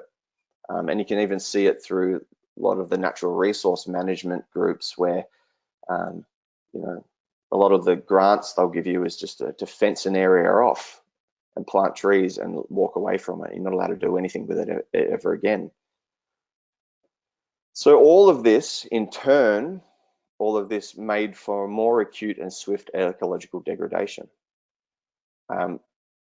In a very short amount of time, the European or contemporary populations of Australia could see an acute change in the environment. Grandfather could tell you things about the farm that were very different to how you see it, whether it's species of marsupial or the way that the hydrology went, or the fact that the paddock keeps growing rocks. It's not uncommon now to see lots of dead old trees in fields and along riverways in Australia that aren't regenerating. And it's been suggested that this is why all of these things came together to create ripe ground for progressive solutions, right? So it was kind of like, it was the perfect scenario for minds like Yeomans and Doherty and Mollison and Holmgren to actually go, hang on a minute, something is up. Because usually, in ecology and cultural forms are slow to change and move. And that's the thing with the scale of a human lifetime. The zeitgeist is almost invisible, because relative to our lifetime and relative to our scale of perception, it's invisible because it's so big. But when there is rapid and acute change, that's when an individual can actually go, oh, hang on a minute. And that's what I argue has happened here. First with Yeomans, with Keyline, which is foundational to the Regen Ag movement. I consider it the foundation. That's an Australian-born development. The Agrarians platform by Doherty's work, which is obviously based on Keyline, but does add, it has its own merits and its own additions. That's Australian. Permaculture, developed by Holmgren and Mollison in the 70s. That's Australian. The only other one that I consider in this like foundational pillar of Regen Ag is holistic management. That's, of course, we know Savory is Southern African, he's Zimbabwean. But notice how similar the cultural dynamics of those regions were. I'm just going to turn my Facebook off. Speaking of holistic management, that little message was Brian Welberg, holistic management trainer in Australia. Yes, so of all the places around the world where there were similar cultural and ecological dynamics, it was in Southern Africa. You know, there really isn't anywhere like Australia, but if you had to point to another place around the world which has the most similar ecology, it would be Southern Africa, in my opinion. Obviously, there's major differences, largely with the types of large animals, and culturally, it is most similar. It has a deep indigenous history with a relatively recent European colonial history, and Savory grew up in that English Zimbabwean culture, and for similar reasons, I think, paid attention to similar things, and holistic management was born. So solutions, very quickly, and I'm going to rush through this. This is right at the end. So the solutions, apart from those Regen Ag studies that we just discussed, and anyone who has dipped a toe into any of these knows that any sub-point of any point within any of these different modalities we could talk about forever. They're super complex, but together, to me, they form the basis of the data analysis and system design modalities of all of the Regen Ag movement around the world. On top of that, I think there's room for the fleshing out and systematizing and formatting of what we call the Sibling Regions Project, which is essentially a study into climatic analog and bioregionalism, where we what we want to do, we propose that instead of twinning cities and towns, and you're probably aware that around the world, towns and cities and whatnot are twinned with other towns and cities, other places around the world. And to date, it's been usually quite arbitrary political and economic reasons as to who's twinned with who.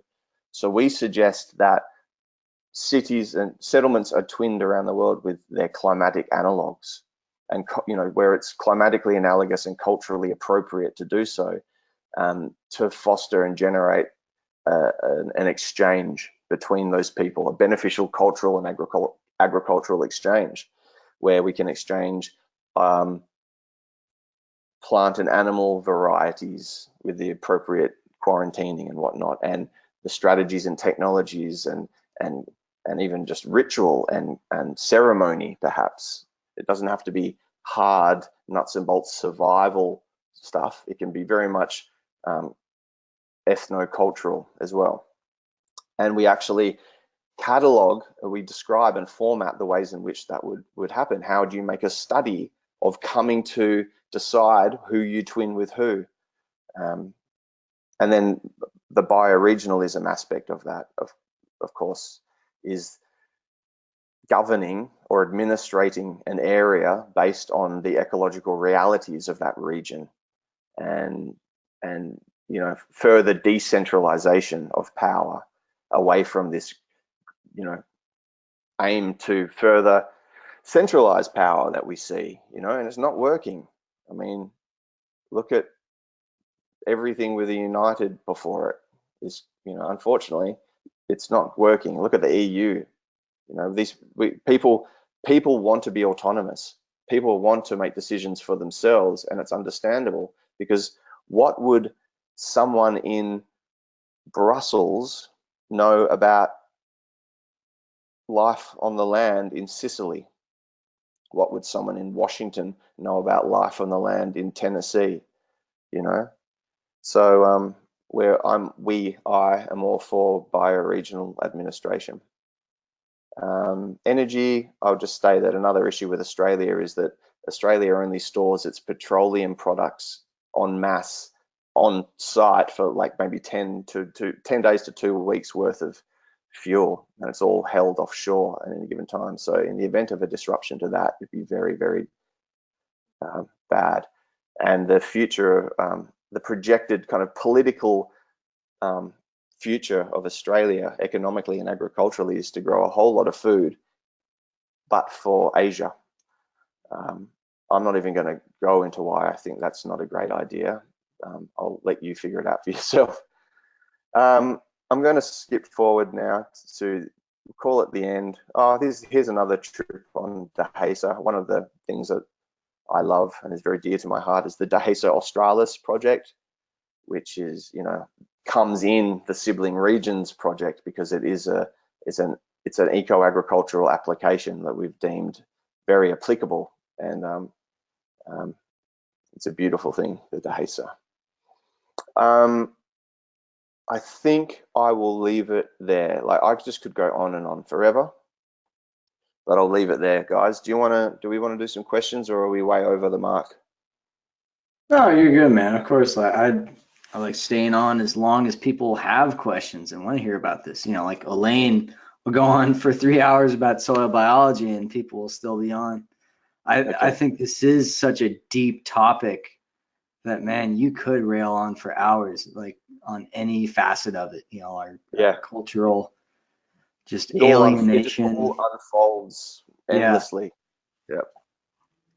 And those books are a really great intro to it. I mean, they're really mind blowing. It's like, you know, the foods that the Aboriginals had, and people don't even consider eating those foods, and the land management practices. The way that sheep's just grazed the shit out of all of the soils and left nothing but bare dirt. Yeah, they do. And again, it's a complex discussion, but it's not, again, they're not the problem so much as it's the management that's the issue. Sure. But in a wilder sense, it's the lack of predators that are the issue. But it's in Australia, it's way more politically spicy because, you know, in Africa or Europe or Asia or North America or South America, it's not such a big issue because the pre-colonial ecology looked like that. In Australia, the environmentalists here are so hell-bent on making Australia look like it did before European settlement that it's not so easy to argue for these hooved animals, which I believe actually are part of the answer. It's just we've got to think about the predation side of thing. Yeah. Because sorry, go on. Well, I'm saying you almost have that counter, you know, you have the nature conservancy environmentalism where it's like, yeah, destroy all non-natives, keep away from humans, and then, you know, it'll solve itself.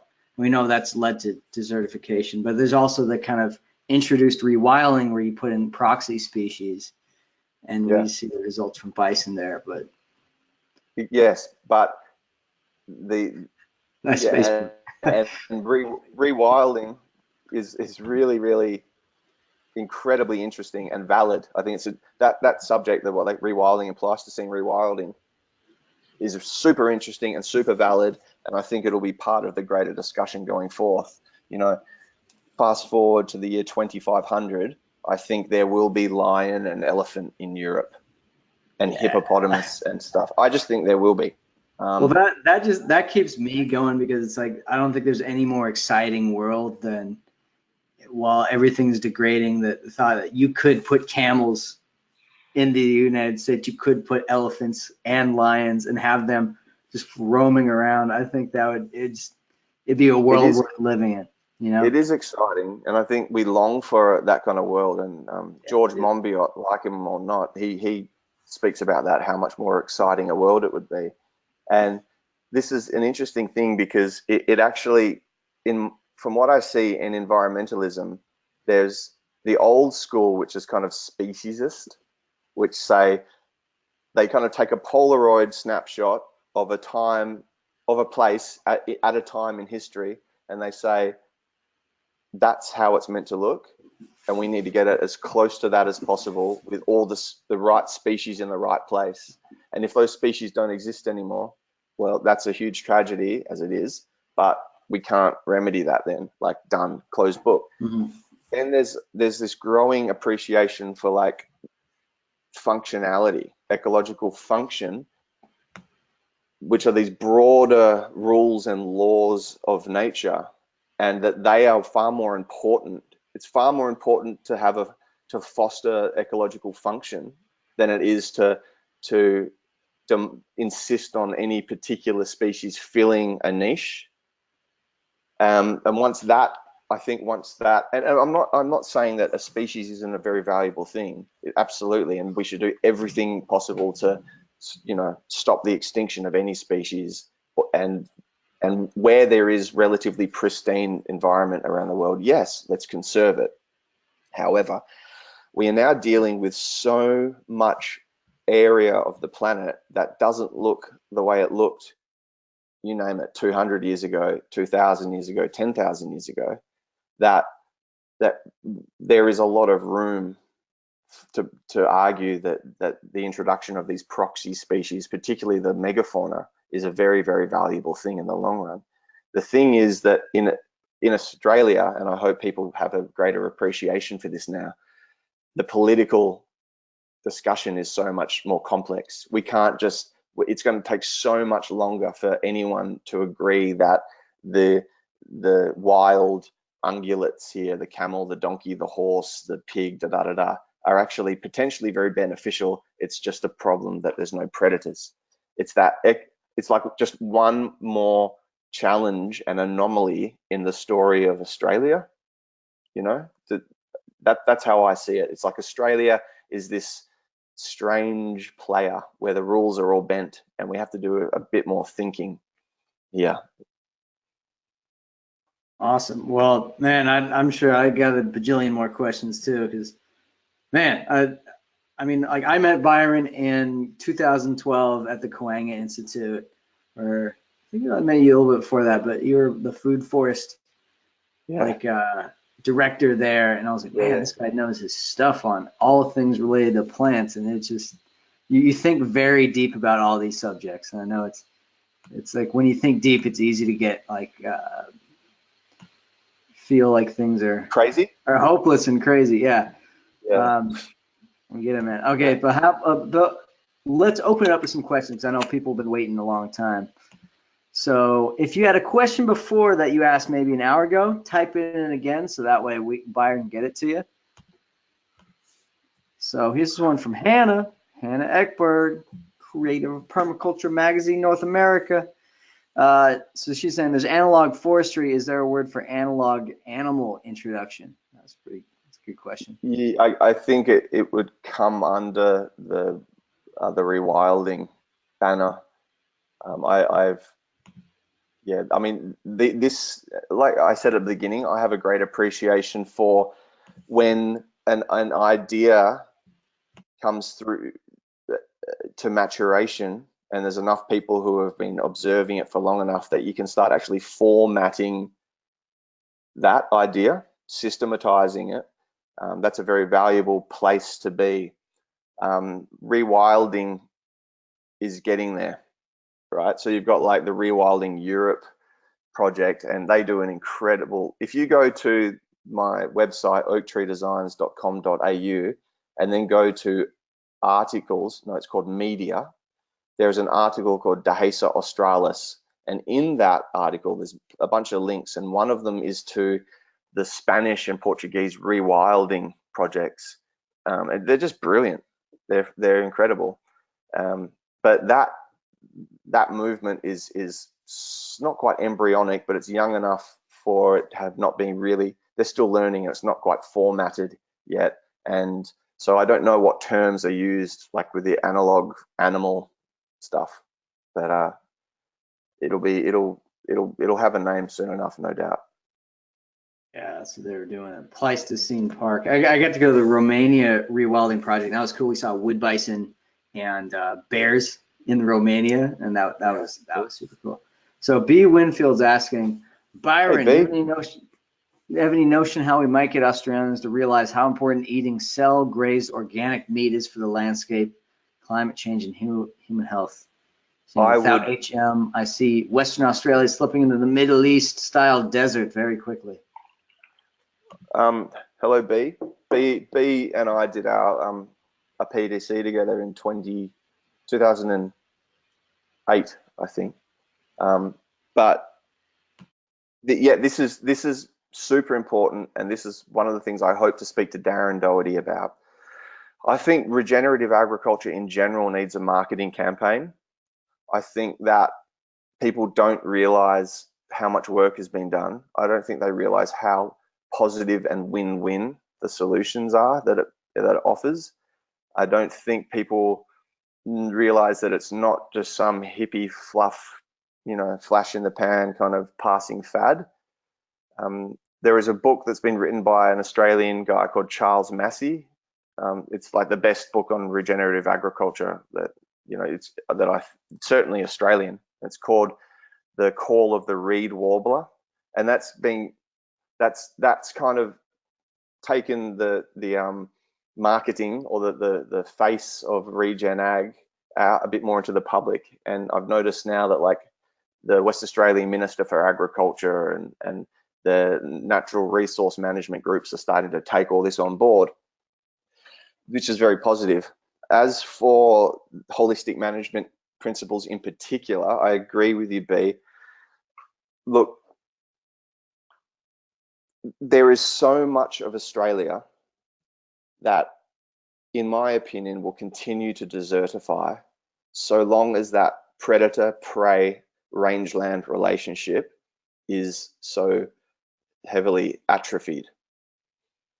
We can't go into the real nuts and bolts of it now for those who don't understand, but basically, as I mentioned before, in a brittle environment, if you don't have large grazing herds of herbivores and the predators that prey upon them, that land will desertify. And much of Australia is brittle. We saw before, a third is fully arid, a third is semi-arid, and then the other third is a combination of temperate, Mediterranean, subtropical, and tropical. Much of that is brittle. So yeah, I agree. Like I said before, if every human left Australia yesterday, it would still continue to desertify. If every human and every animal that European humans had released here left the Australian continent tomorrow, it would continue to desertify, and it would do so quicker than if those animals were here. The issue is the lack of predators. Now that's on a broad scale, like nature doing its own thing kind of level, that we need those dingoes and wild dogs to pack hunt not only the kangaroos, but those introduced ungulates. But where humans can do their bit is with the holistic rotational grazing. And then, of course, that means that you are regenerating brittle rangelands, stopping desertification, but you're also producing high quality food in a way that is ethical as it gets in terms of animals in agriculture. So it's win-win-win. The problem is, amongst many, is that there is this membrane in the Australian mind we have to get through. I keep going back to this. It's tougher than in Europe and Africa and the Americas to get this through culturally and politically, because we perceive hooved animals as bad because they're not native, and we have an extra nativist headspace here. Like there's a station in WA, I think it's called, what is it, Wolluma Station? I should know the name of it, and I really respect what they did. But they had, they're like these ranches in WA, they're like millions of hectares or acres. And they took all their stock animals off it, all their sheep and cattle. And there was an incredible resurgence of native flora, which is awesome. It's great. And that's, another feather in the cap of the anti-animal agriculture, anti-hooved animal camp, right? But what I think may occur in that landscape, it's been like 10 years now. And oh, you there? Looked like it dropped out. You hear me? I just turned off your screen share because it was just Oh, on okay. your desktop. Okay, So. cool. That's cool. So what I think might happen with this station in Western Australia is they've taken off the animals that were eating everything down to the ground and not giving it time to recover. And now they're resting the land in holistic management nomenclature. They're allowing the land to rest and recover. And we're seeing recovery now. But without mosaic disturbance from large animals once in a while, and I don't know how long that is, every year, every 2 years, every 5, every 10, every 20, I don't know. It's all about the particulars of that environmental context.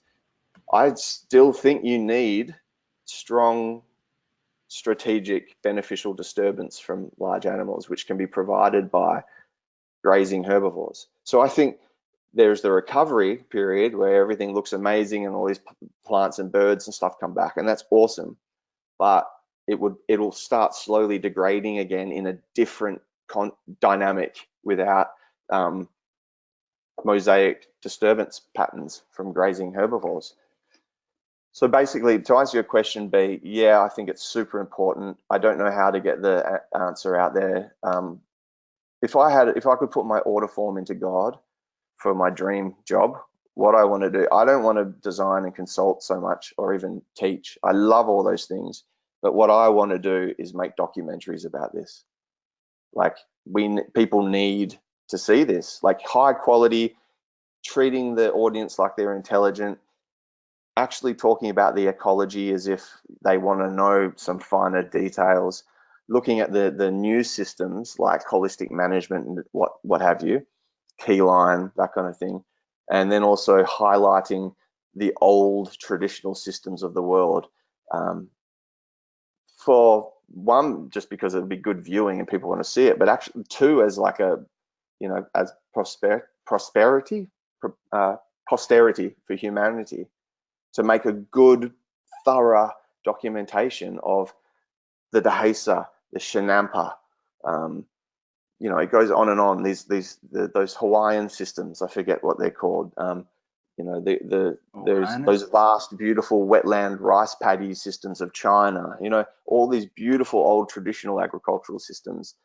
They need to be marketed and documented. That's awesome, man.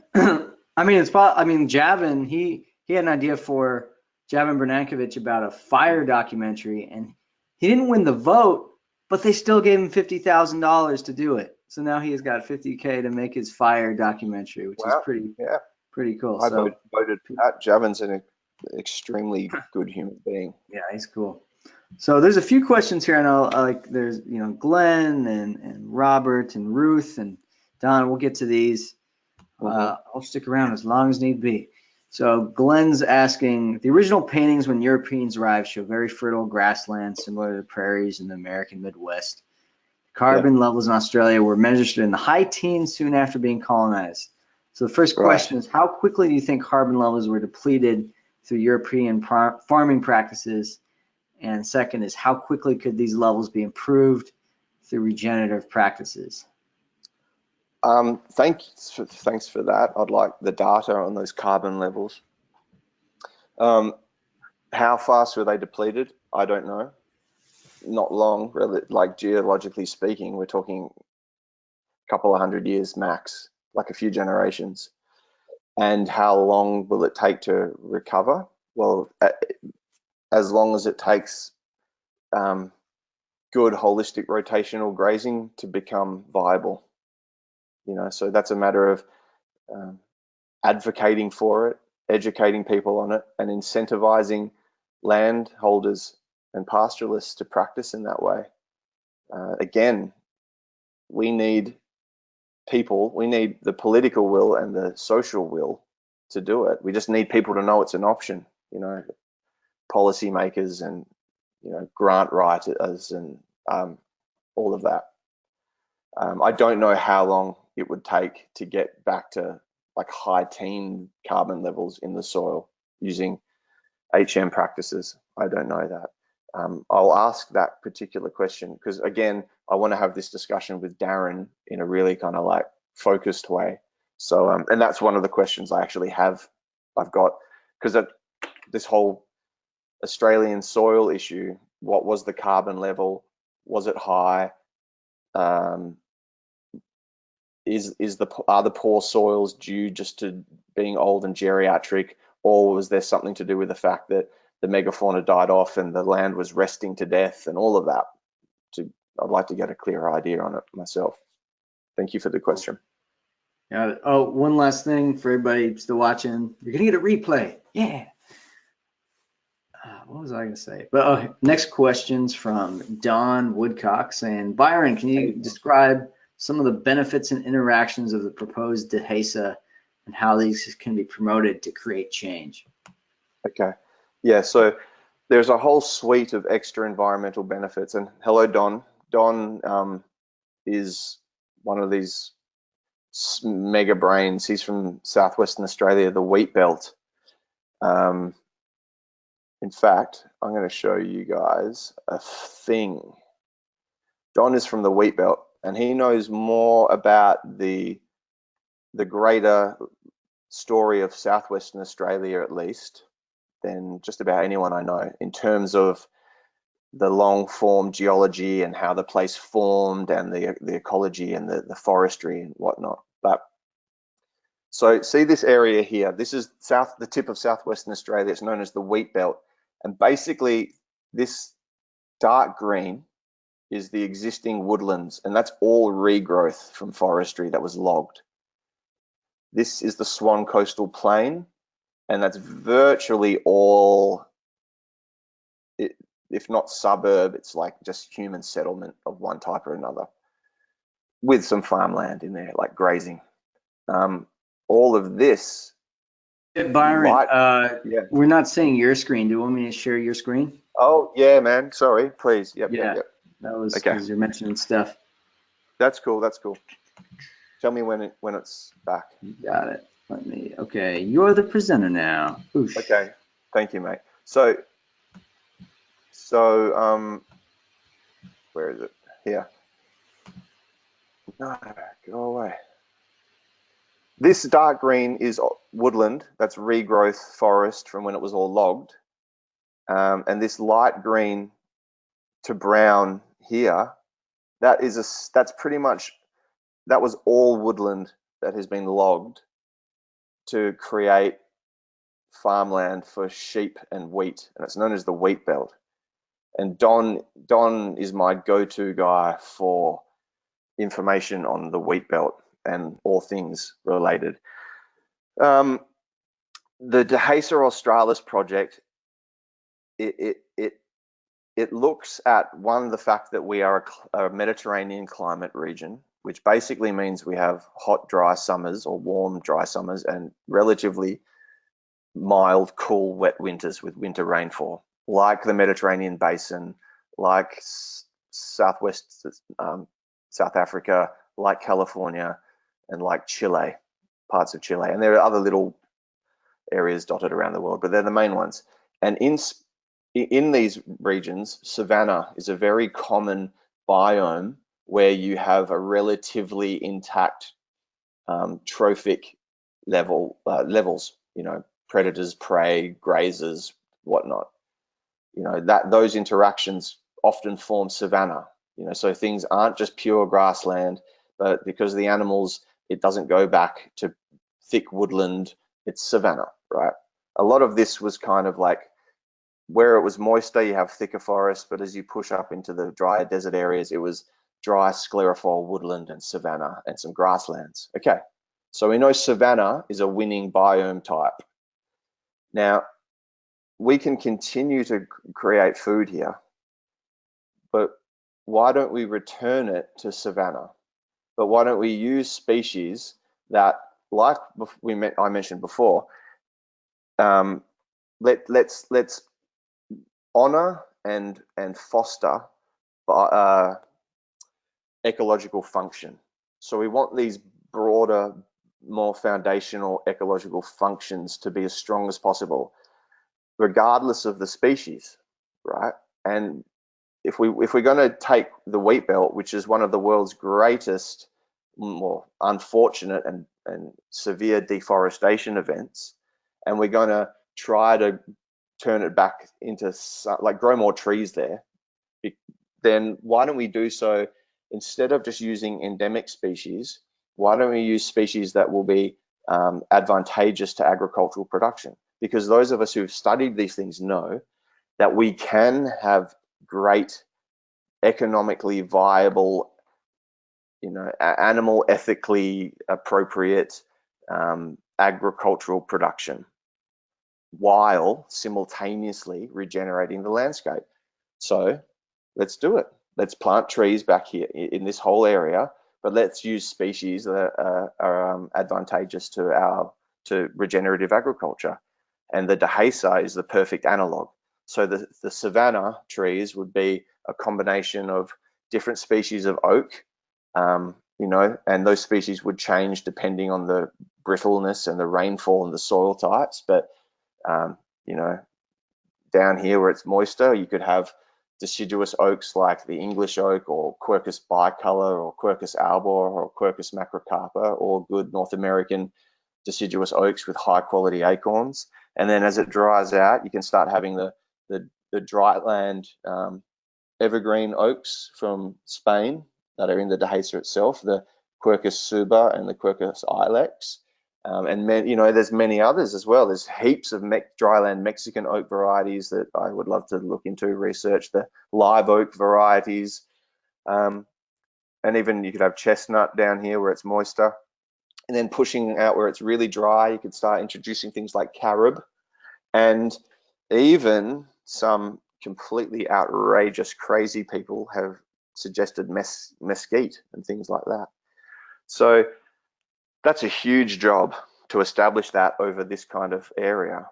But you have this whole suite of extra environmental benefits like extra shade, minimized evaporation from the wind being slowed down, more shelter for animals, whether it's shelter from wind, shelter from the sun, because there's more options for them to camp under.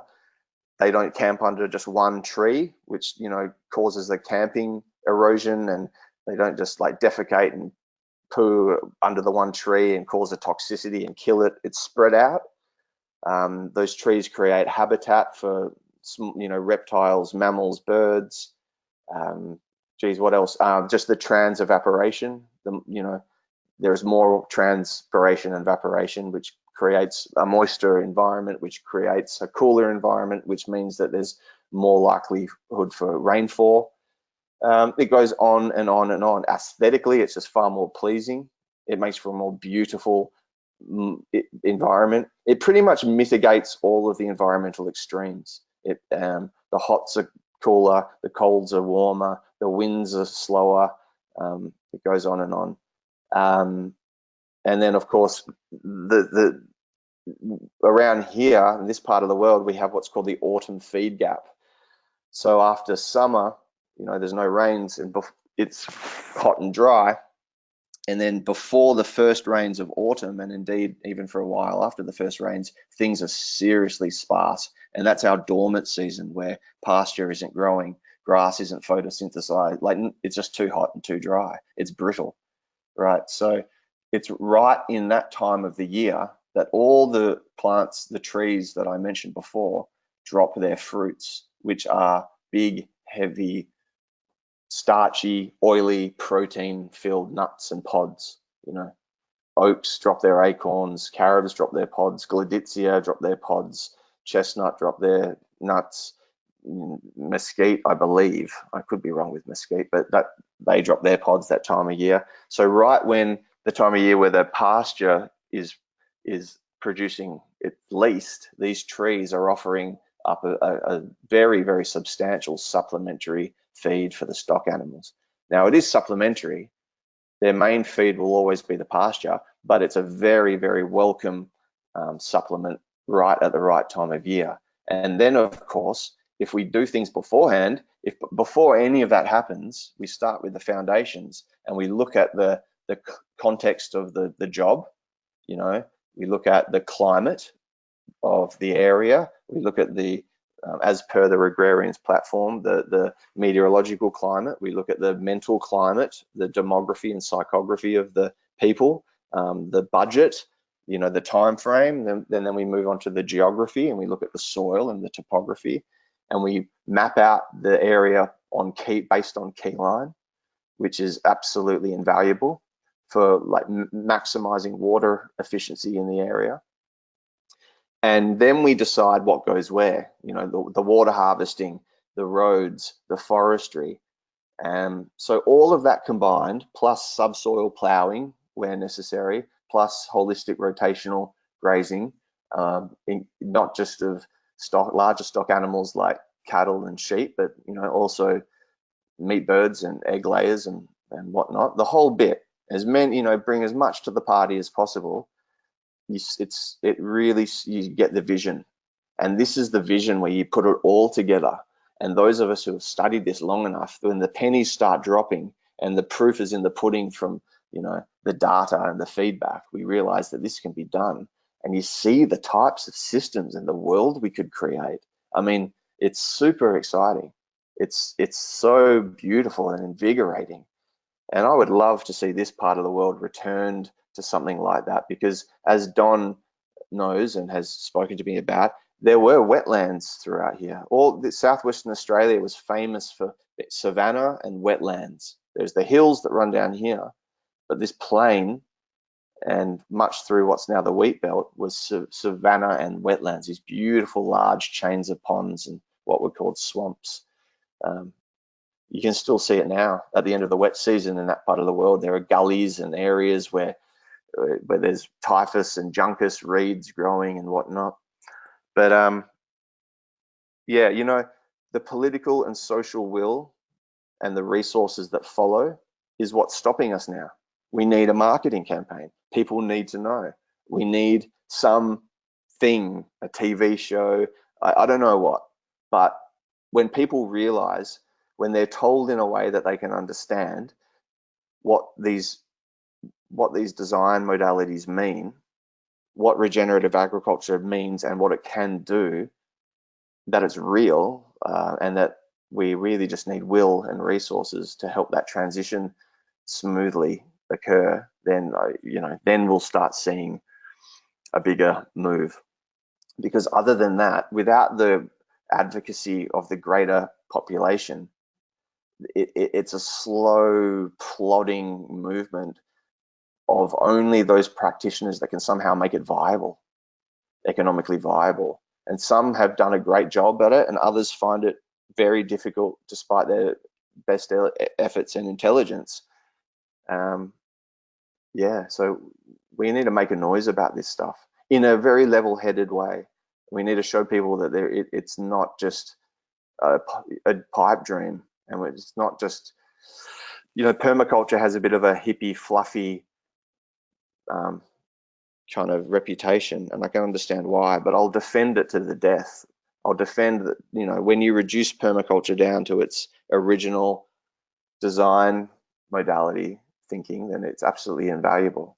And we need people to know that the greater regenerative agricultural movement is the real thing, and that it's mature and intelligent, and it's insightful and foresightful, and we run a ruler over things and we really think about it. So yeah, I'll be taking donations if anyone wants to throw money at me. I'll go make that documentary. $10,000. Well, it's got to be at least as interesting as The Bachelor Australia. Yeah, man, that ended last night. It was amazing, the ending. It blew me away. Not have guessed what happened. Okay, so I think this is probably the last question. Why don't we close with it? This is Ruth Gale, two-part question. She's saying, marketing Australia, do you know of the land to market? Do you know of the land to market Australia? And the second question is, what do you say to the growing belief in veganism being the answer to all things environment? Okay, the first question, the growing land, to market, it would have been this. it would have been Yobani, which was one of the properties designed and developed by P.A. Yeomans using keyline principles, right? So this is a beautiful landscape, keyline principles, maximizing of water efficiency, maximizing of, look at it, it's gorgeous. From there, you take that and using the Regerian's platform, you continue to design it in a very, very strategic and intelligent way. You put the roads in, then you decide where the forestry is going and where the buildings are going and where the fencing is going. And after a while, you have a very, very highly productive, highly functional, and extremely beautiful environment that not only provides humanity with all of its needs, food, fiber, shelter, water, what have you, but simultaneously regenerates ecological function in the meantime. That would have been the go-to, but unfortunately, where's my thingy? There's too many windows open. It was sold to developers, and it's now going to be suburb and not the productive regenerative agricultural property it should have been. It should have been made heritage listed, and then they should have given someone like Darren Doherty, who I believe is the curator of the Keyline archives and is very much, considered the protege of Yeomans, although they didn't meet. Given the job to curate it and develop it further with a budget to do so, a healthy, generous budget. But unfortunately, we don't live in a time or a place where these things are recognized as being important. And this will be considered an absolute travesty in the future. So I don't know what place we have as like the showcase, and that's the problem. I don't know if there isn't one yet that has pulled it all together. And this is why it's so goddamn frustrating. There's so much bloody resource and money and liquid flying around the planet being invested into absolutely useless, disposable, hyper-convenient shit when we still don't have the flagship project to actually show people that look, this is happening, this can be done. Because the only people doing it are these kind of mom and pop, off their own backs projects. Not only do they have to face the same economic realities of everyone else in the world, but they have to fight against the cultural current. They're bloody saints, the people who do this. It drives me nuts. I don't know what goes on in the heads of politicians and policymakers and advisors and whatnot, but Jesus, my God, when I die and go to heaven to the pearly gates, or at some point in the future where they bring my cryogenically frozen head back, I think to be a politician or a policymaker, to be considered a person of influence in the early 21st century will be, be such an appalling thing. It'll be like a derogatory term, because the usual those usual positions of change makers, whether the power, whether it be resources or policy, that power lays, it's just there's nothing coming from it. The game changers, the innovators are so far ahead of the regulators. But the second question was veganism, wasn't it? Yeah, veganism. Look, I was a vegetarian. I guess an attachment question is one Rocket's asking. First one's about veganism, and then Rocket's asking another question about, wouldn't it be better to try to focus on native foods more so suited to Australian soils? I think that's an aspect. That's a huge aspect. I mean, look, I think when I'm emperor and they come to me and ask how we're going to play this game, Emperor Byron. It's an entire subset of study in the solutions category of, like I said before, humbly requesting as much knowledge as we can from the Indigenous community and then like a serious investigation into the ethnobotanical application of Australian plants. Because currently you got the macadamia, and then there's like native Australian citrus, and there is a huge growing interest in Australian bush foods, but it's kind of from a like novelty gourmet angle, and that's great. I'm not critiquing that. It's just when it comes to like food that's going to sustain a omnivorous mammal like a human, we need to look at staple foods as well. You know, carbohydrates, fats, and proteins, and that's tricky. So look, What about the market for like kangaroo meat and? Sure, absolutely. We all of the above, but I don't think it's the option. And this is I write about this in the Regener Australis. Who are we? What is Australia now? Well, we need to do a thorough study of what it was and who they were, and that's changed. And how has it changed? So what is Australia now? Well, it's largely a European, ex-European or European colonial population. There is indigenous population. There are others. There's Asian, a big Asian population, and Indian, and Southern European, and there's a Muslim population. Yes, all those things. And the cultural gap between current contemporary European-ish Australian culture and pre-colonial Aboriginal culture is huge, and there's room to move in there. And I keep saying the Aboriginal, the indigenous knowledge and practices is one major component in the solutions category, if you will, but it's not the be all and end all. It's going to be a hybrid. If we could click our fingers and fast forward to 500 years in the future to some idealistic end result, you know, or climax state Australian eco-agriculture, then it'll be this hybrid of all of the above. It'll be a recognition of what the Australian ecology actually is.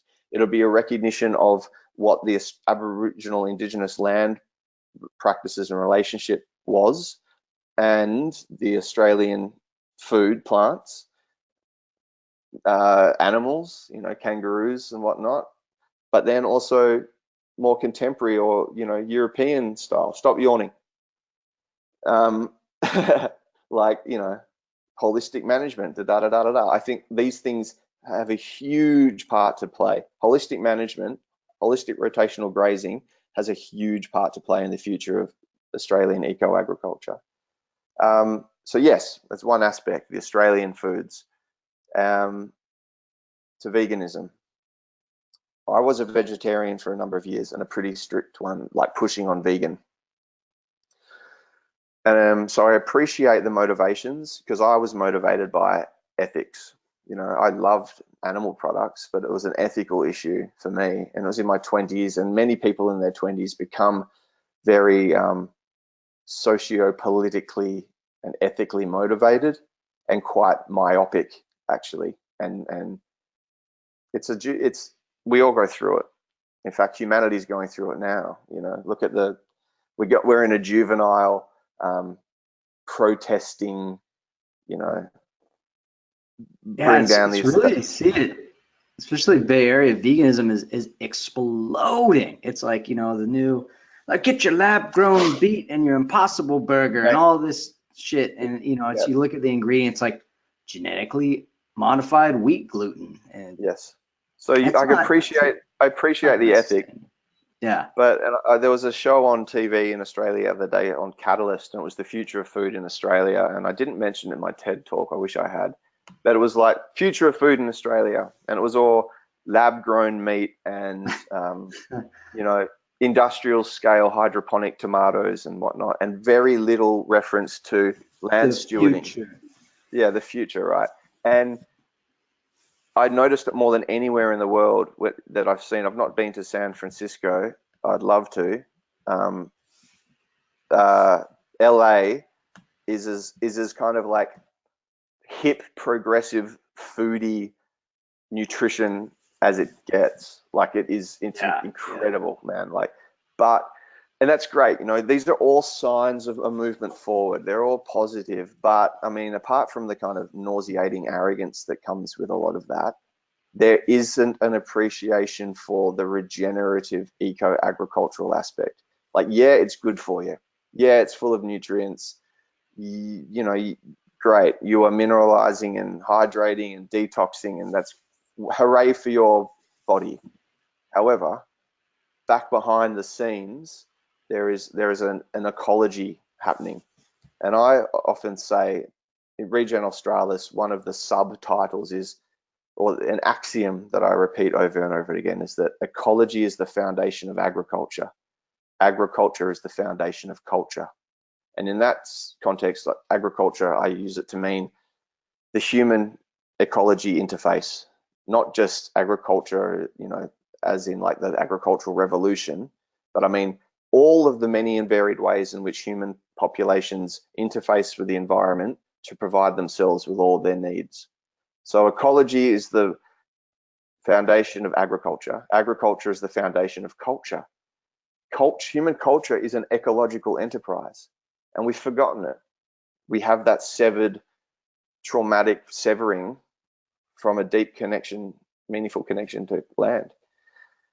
We need, again, to market that. And veganism, man, that whole, like we called it like impossible burgers, and what was it, like they don't. Yeah. Look, you would have seen it, Riley.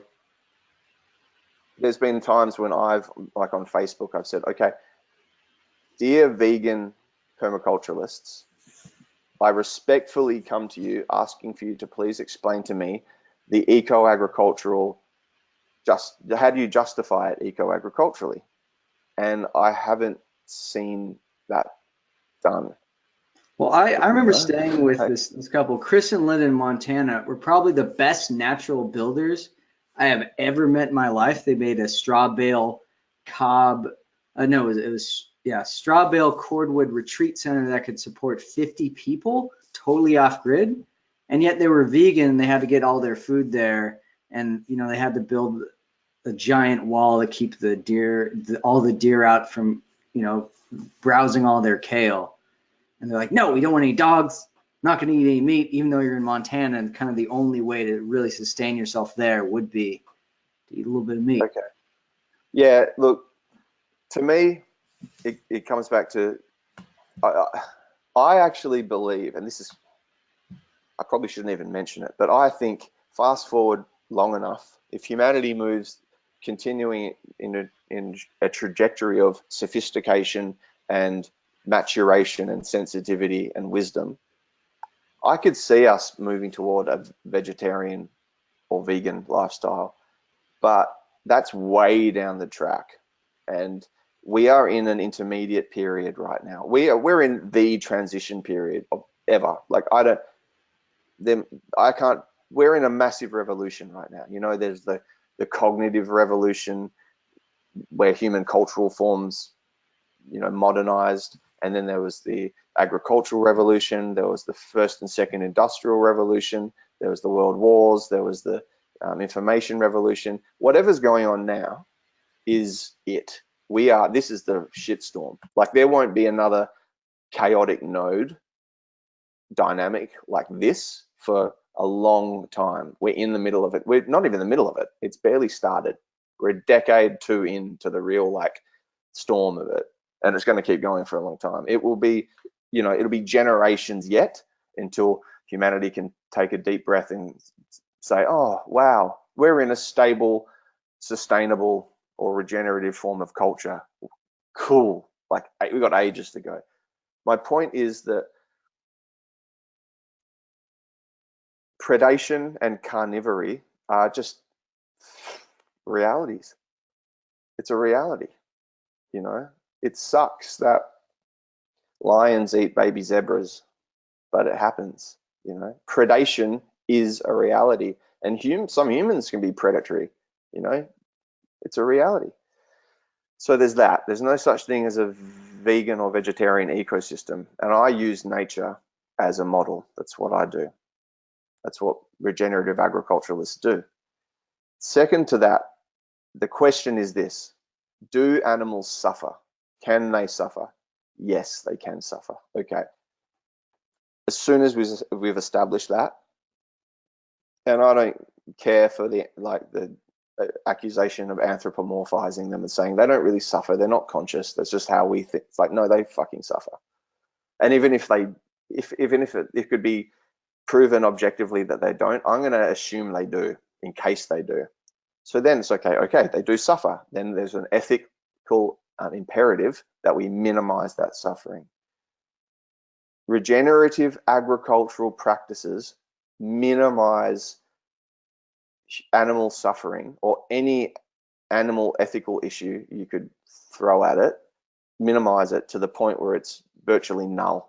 I mean, think about a cow in a good, proper, well-run, well-established, holistic rotational grazing system under oak trees and, all of that. And that's an amazing life ethically for an animal.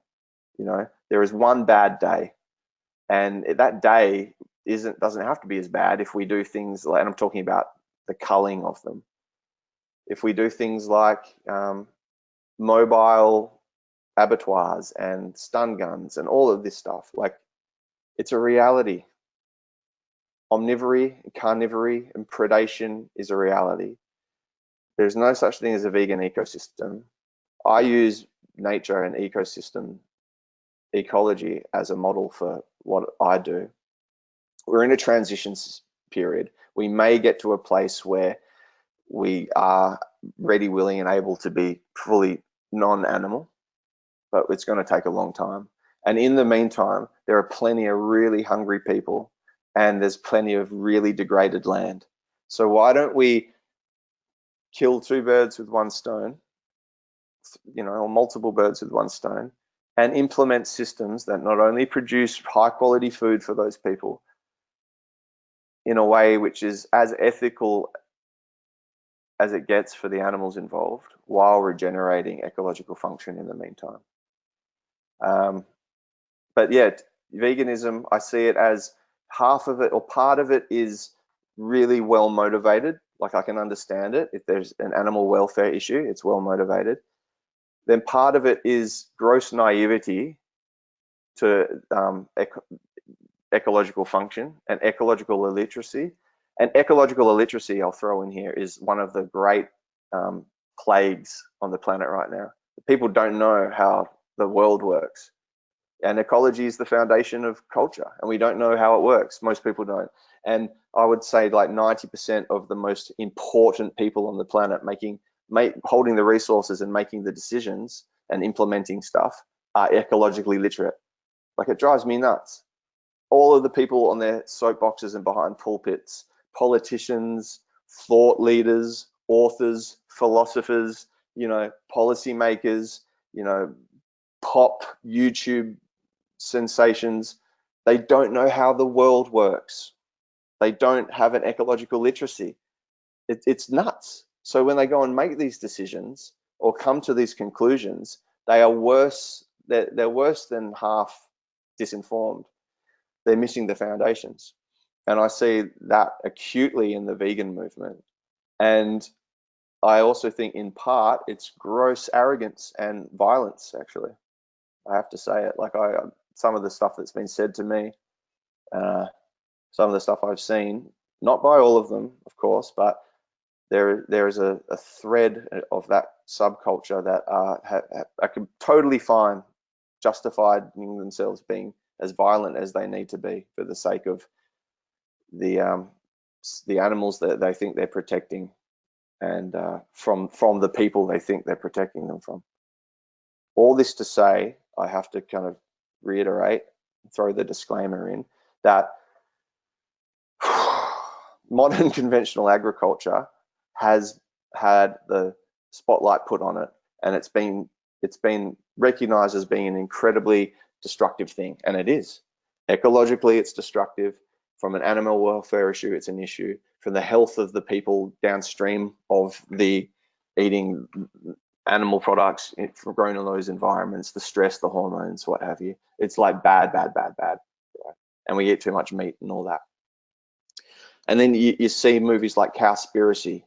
Now, these things have to happen. It shows the worst of industrial animal agriculture, and it needs to happen. It's good. It's uncomfortable, but I'm glad it needs to get out there. It needs to be exposed. However, they seem to make many. I have observed that many proponents of that philosophy make a very fundamental mistake, and they say that conventional industrial scale animal agriculture is bad for these reasons that we discussed. Therefore, or ergo, all animal agriculture is bad. All animal agriculture is ecologically destructive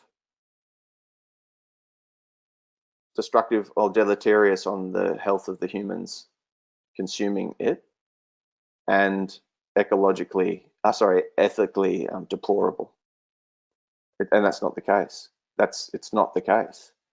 We know, students of and practitioners of regenerative agricultural principles know that animal agriculture not only can be ecologically regenerative and ethical and produce a lot of high quality food, but it's the only way forward. When you crunch the numbers, like, you can look into the tech solutions and the meat and test tubes and the industrial hydroponics and the growing algae on buildings and the vegan farms and the food forests, like these regenerative agricultural practices. I have to agree with Savory, and he's copped a lot of flack from saying that it's the only way that he can see desertification to be reversed, given the scale and the speed of that issue. But I agree. Like holistic rotational grazing is the only thing that can do it. So yeah, they mistake the worst of conventional agriculture for all forms of agriculture involving animals going forth, and that's not the case. It's just not the case, and that's why we need something to counter that bad marketing, because people now see things like cowspiracy, and it's so easy to point to the deforestation of the Amazon to grow soy to feed to cows. It's so easy to see the connection between conventional animal agriculture and all these deleterious effects on ecology and human well-being and So we need to really highlight those positives that regenerative agriculture provide. End rant. I think I got it all out. It was a good rant. Thank you very much. Definitely the part about, if you choose between veganism and growing soybeans to chop down the rainforest of Brazil, people are going to choose veganism. But yeah, if they see the other option. I'll really quickly add, like, that not only is there no such thing as a vegan or vegetarian ecology, it's that humans are a keystone species and we are a symbiotic species. And there's nothing wrong with the symbiosis between a human and its egg-laying chickens, or whatever it is. That's a symbiosis. Lichen. Look at lichen. Lichen is a symbiotic organism which is composed of a fungi which releases what is it? What kind of acid is it?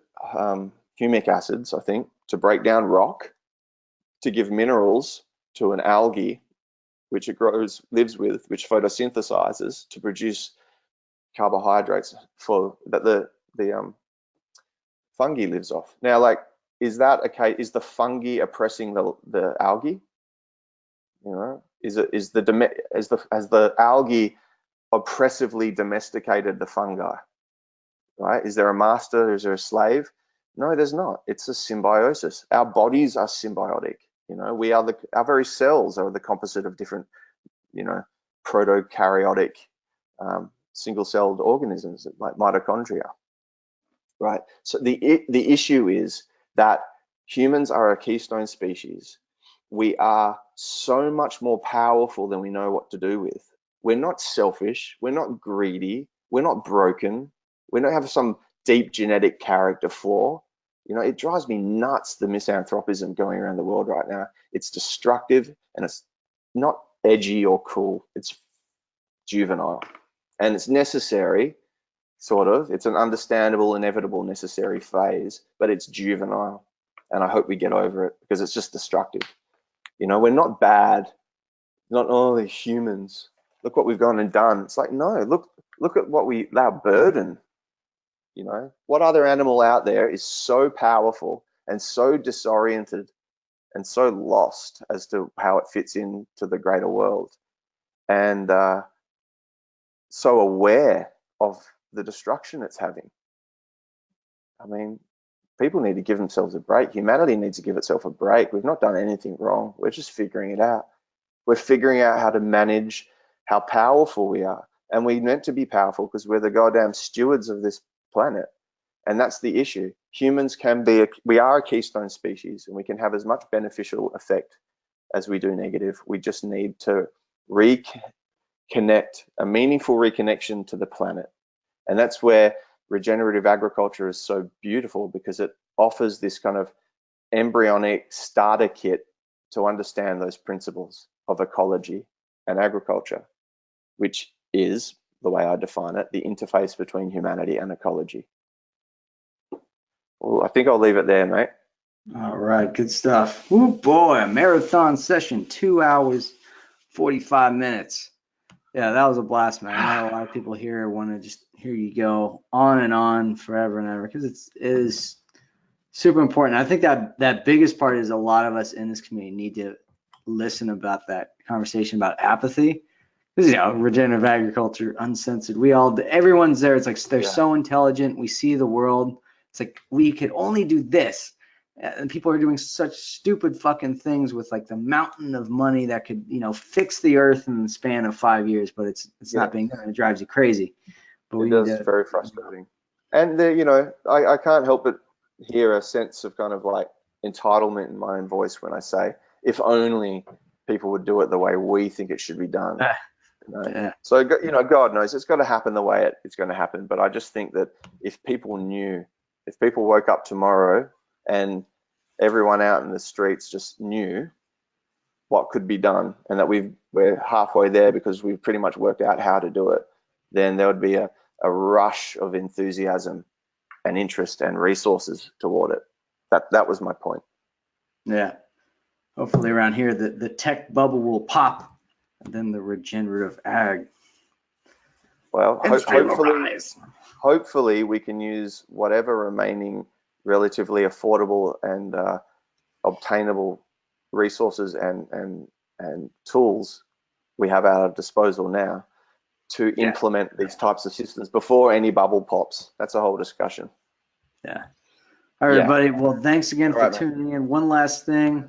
Chat box, Oak Tree Designs. That's Byron's design site where you can hire him for work. And then the Regen Australia's project is also in that chat box link. And you can check more webinars like this at sustainabledesignmasterclass.com. Thanks again, Byron. I am open. Pardon me, mate. I am open to travel for consultation and education, and I love doing that. So keep me in mind for, you know, PDCs, birthdays, bar mitzvahs, you know, all of those kind of things. What if it was a birthday PDC in Morocco? You were in Morocco a bunch of. How many years have you spent down there, pretty much?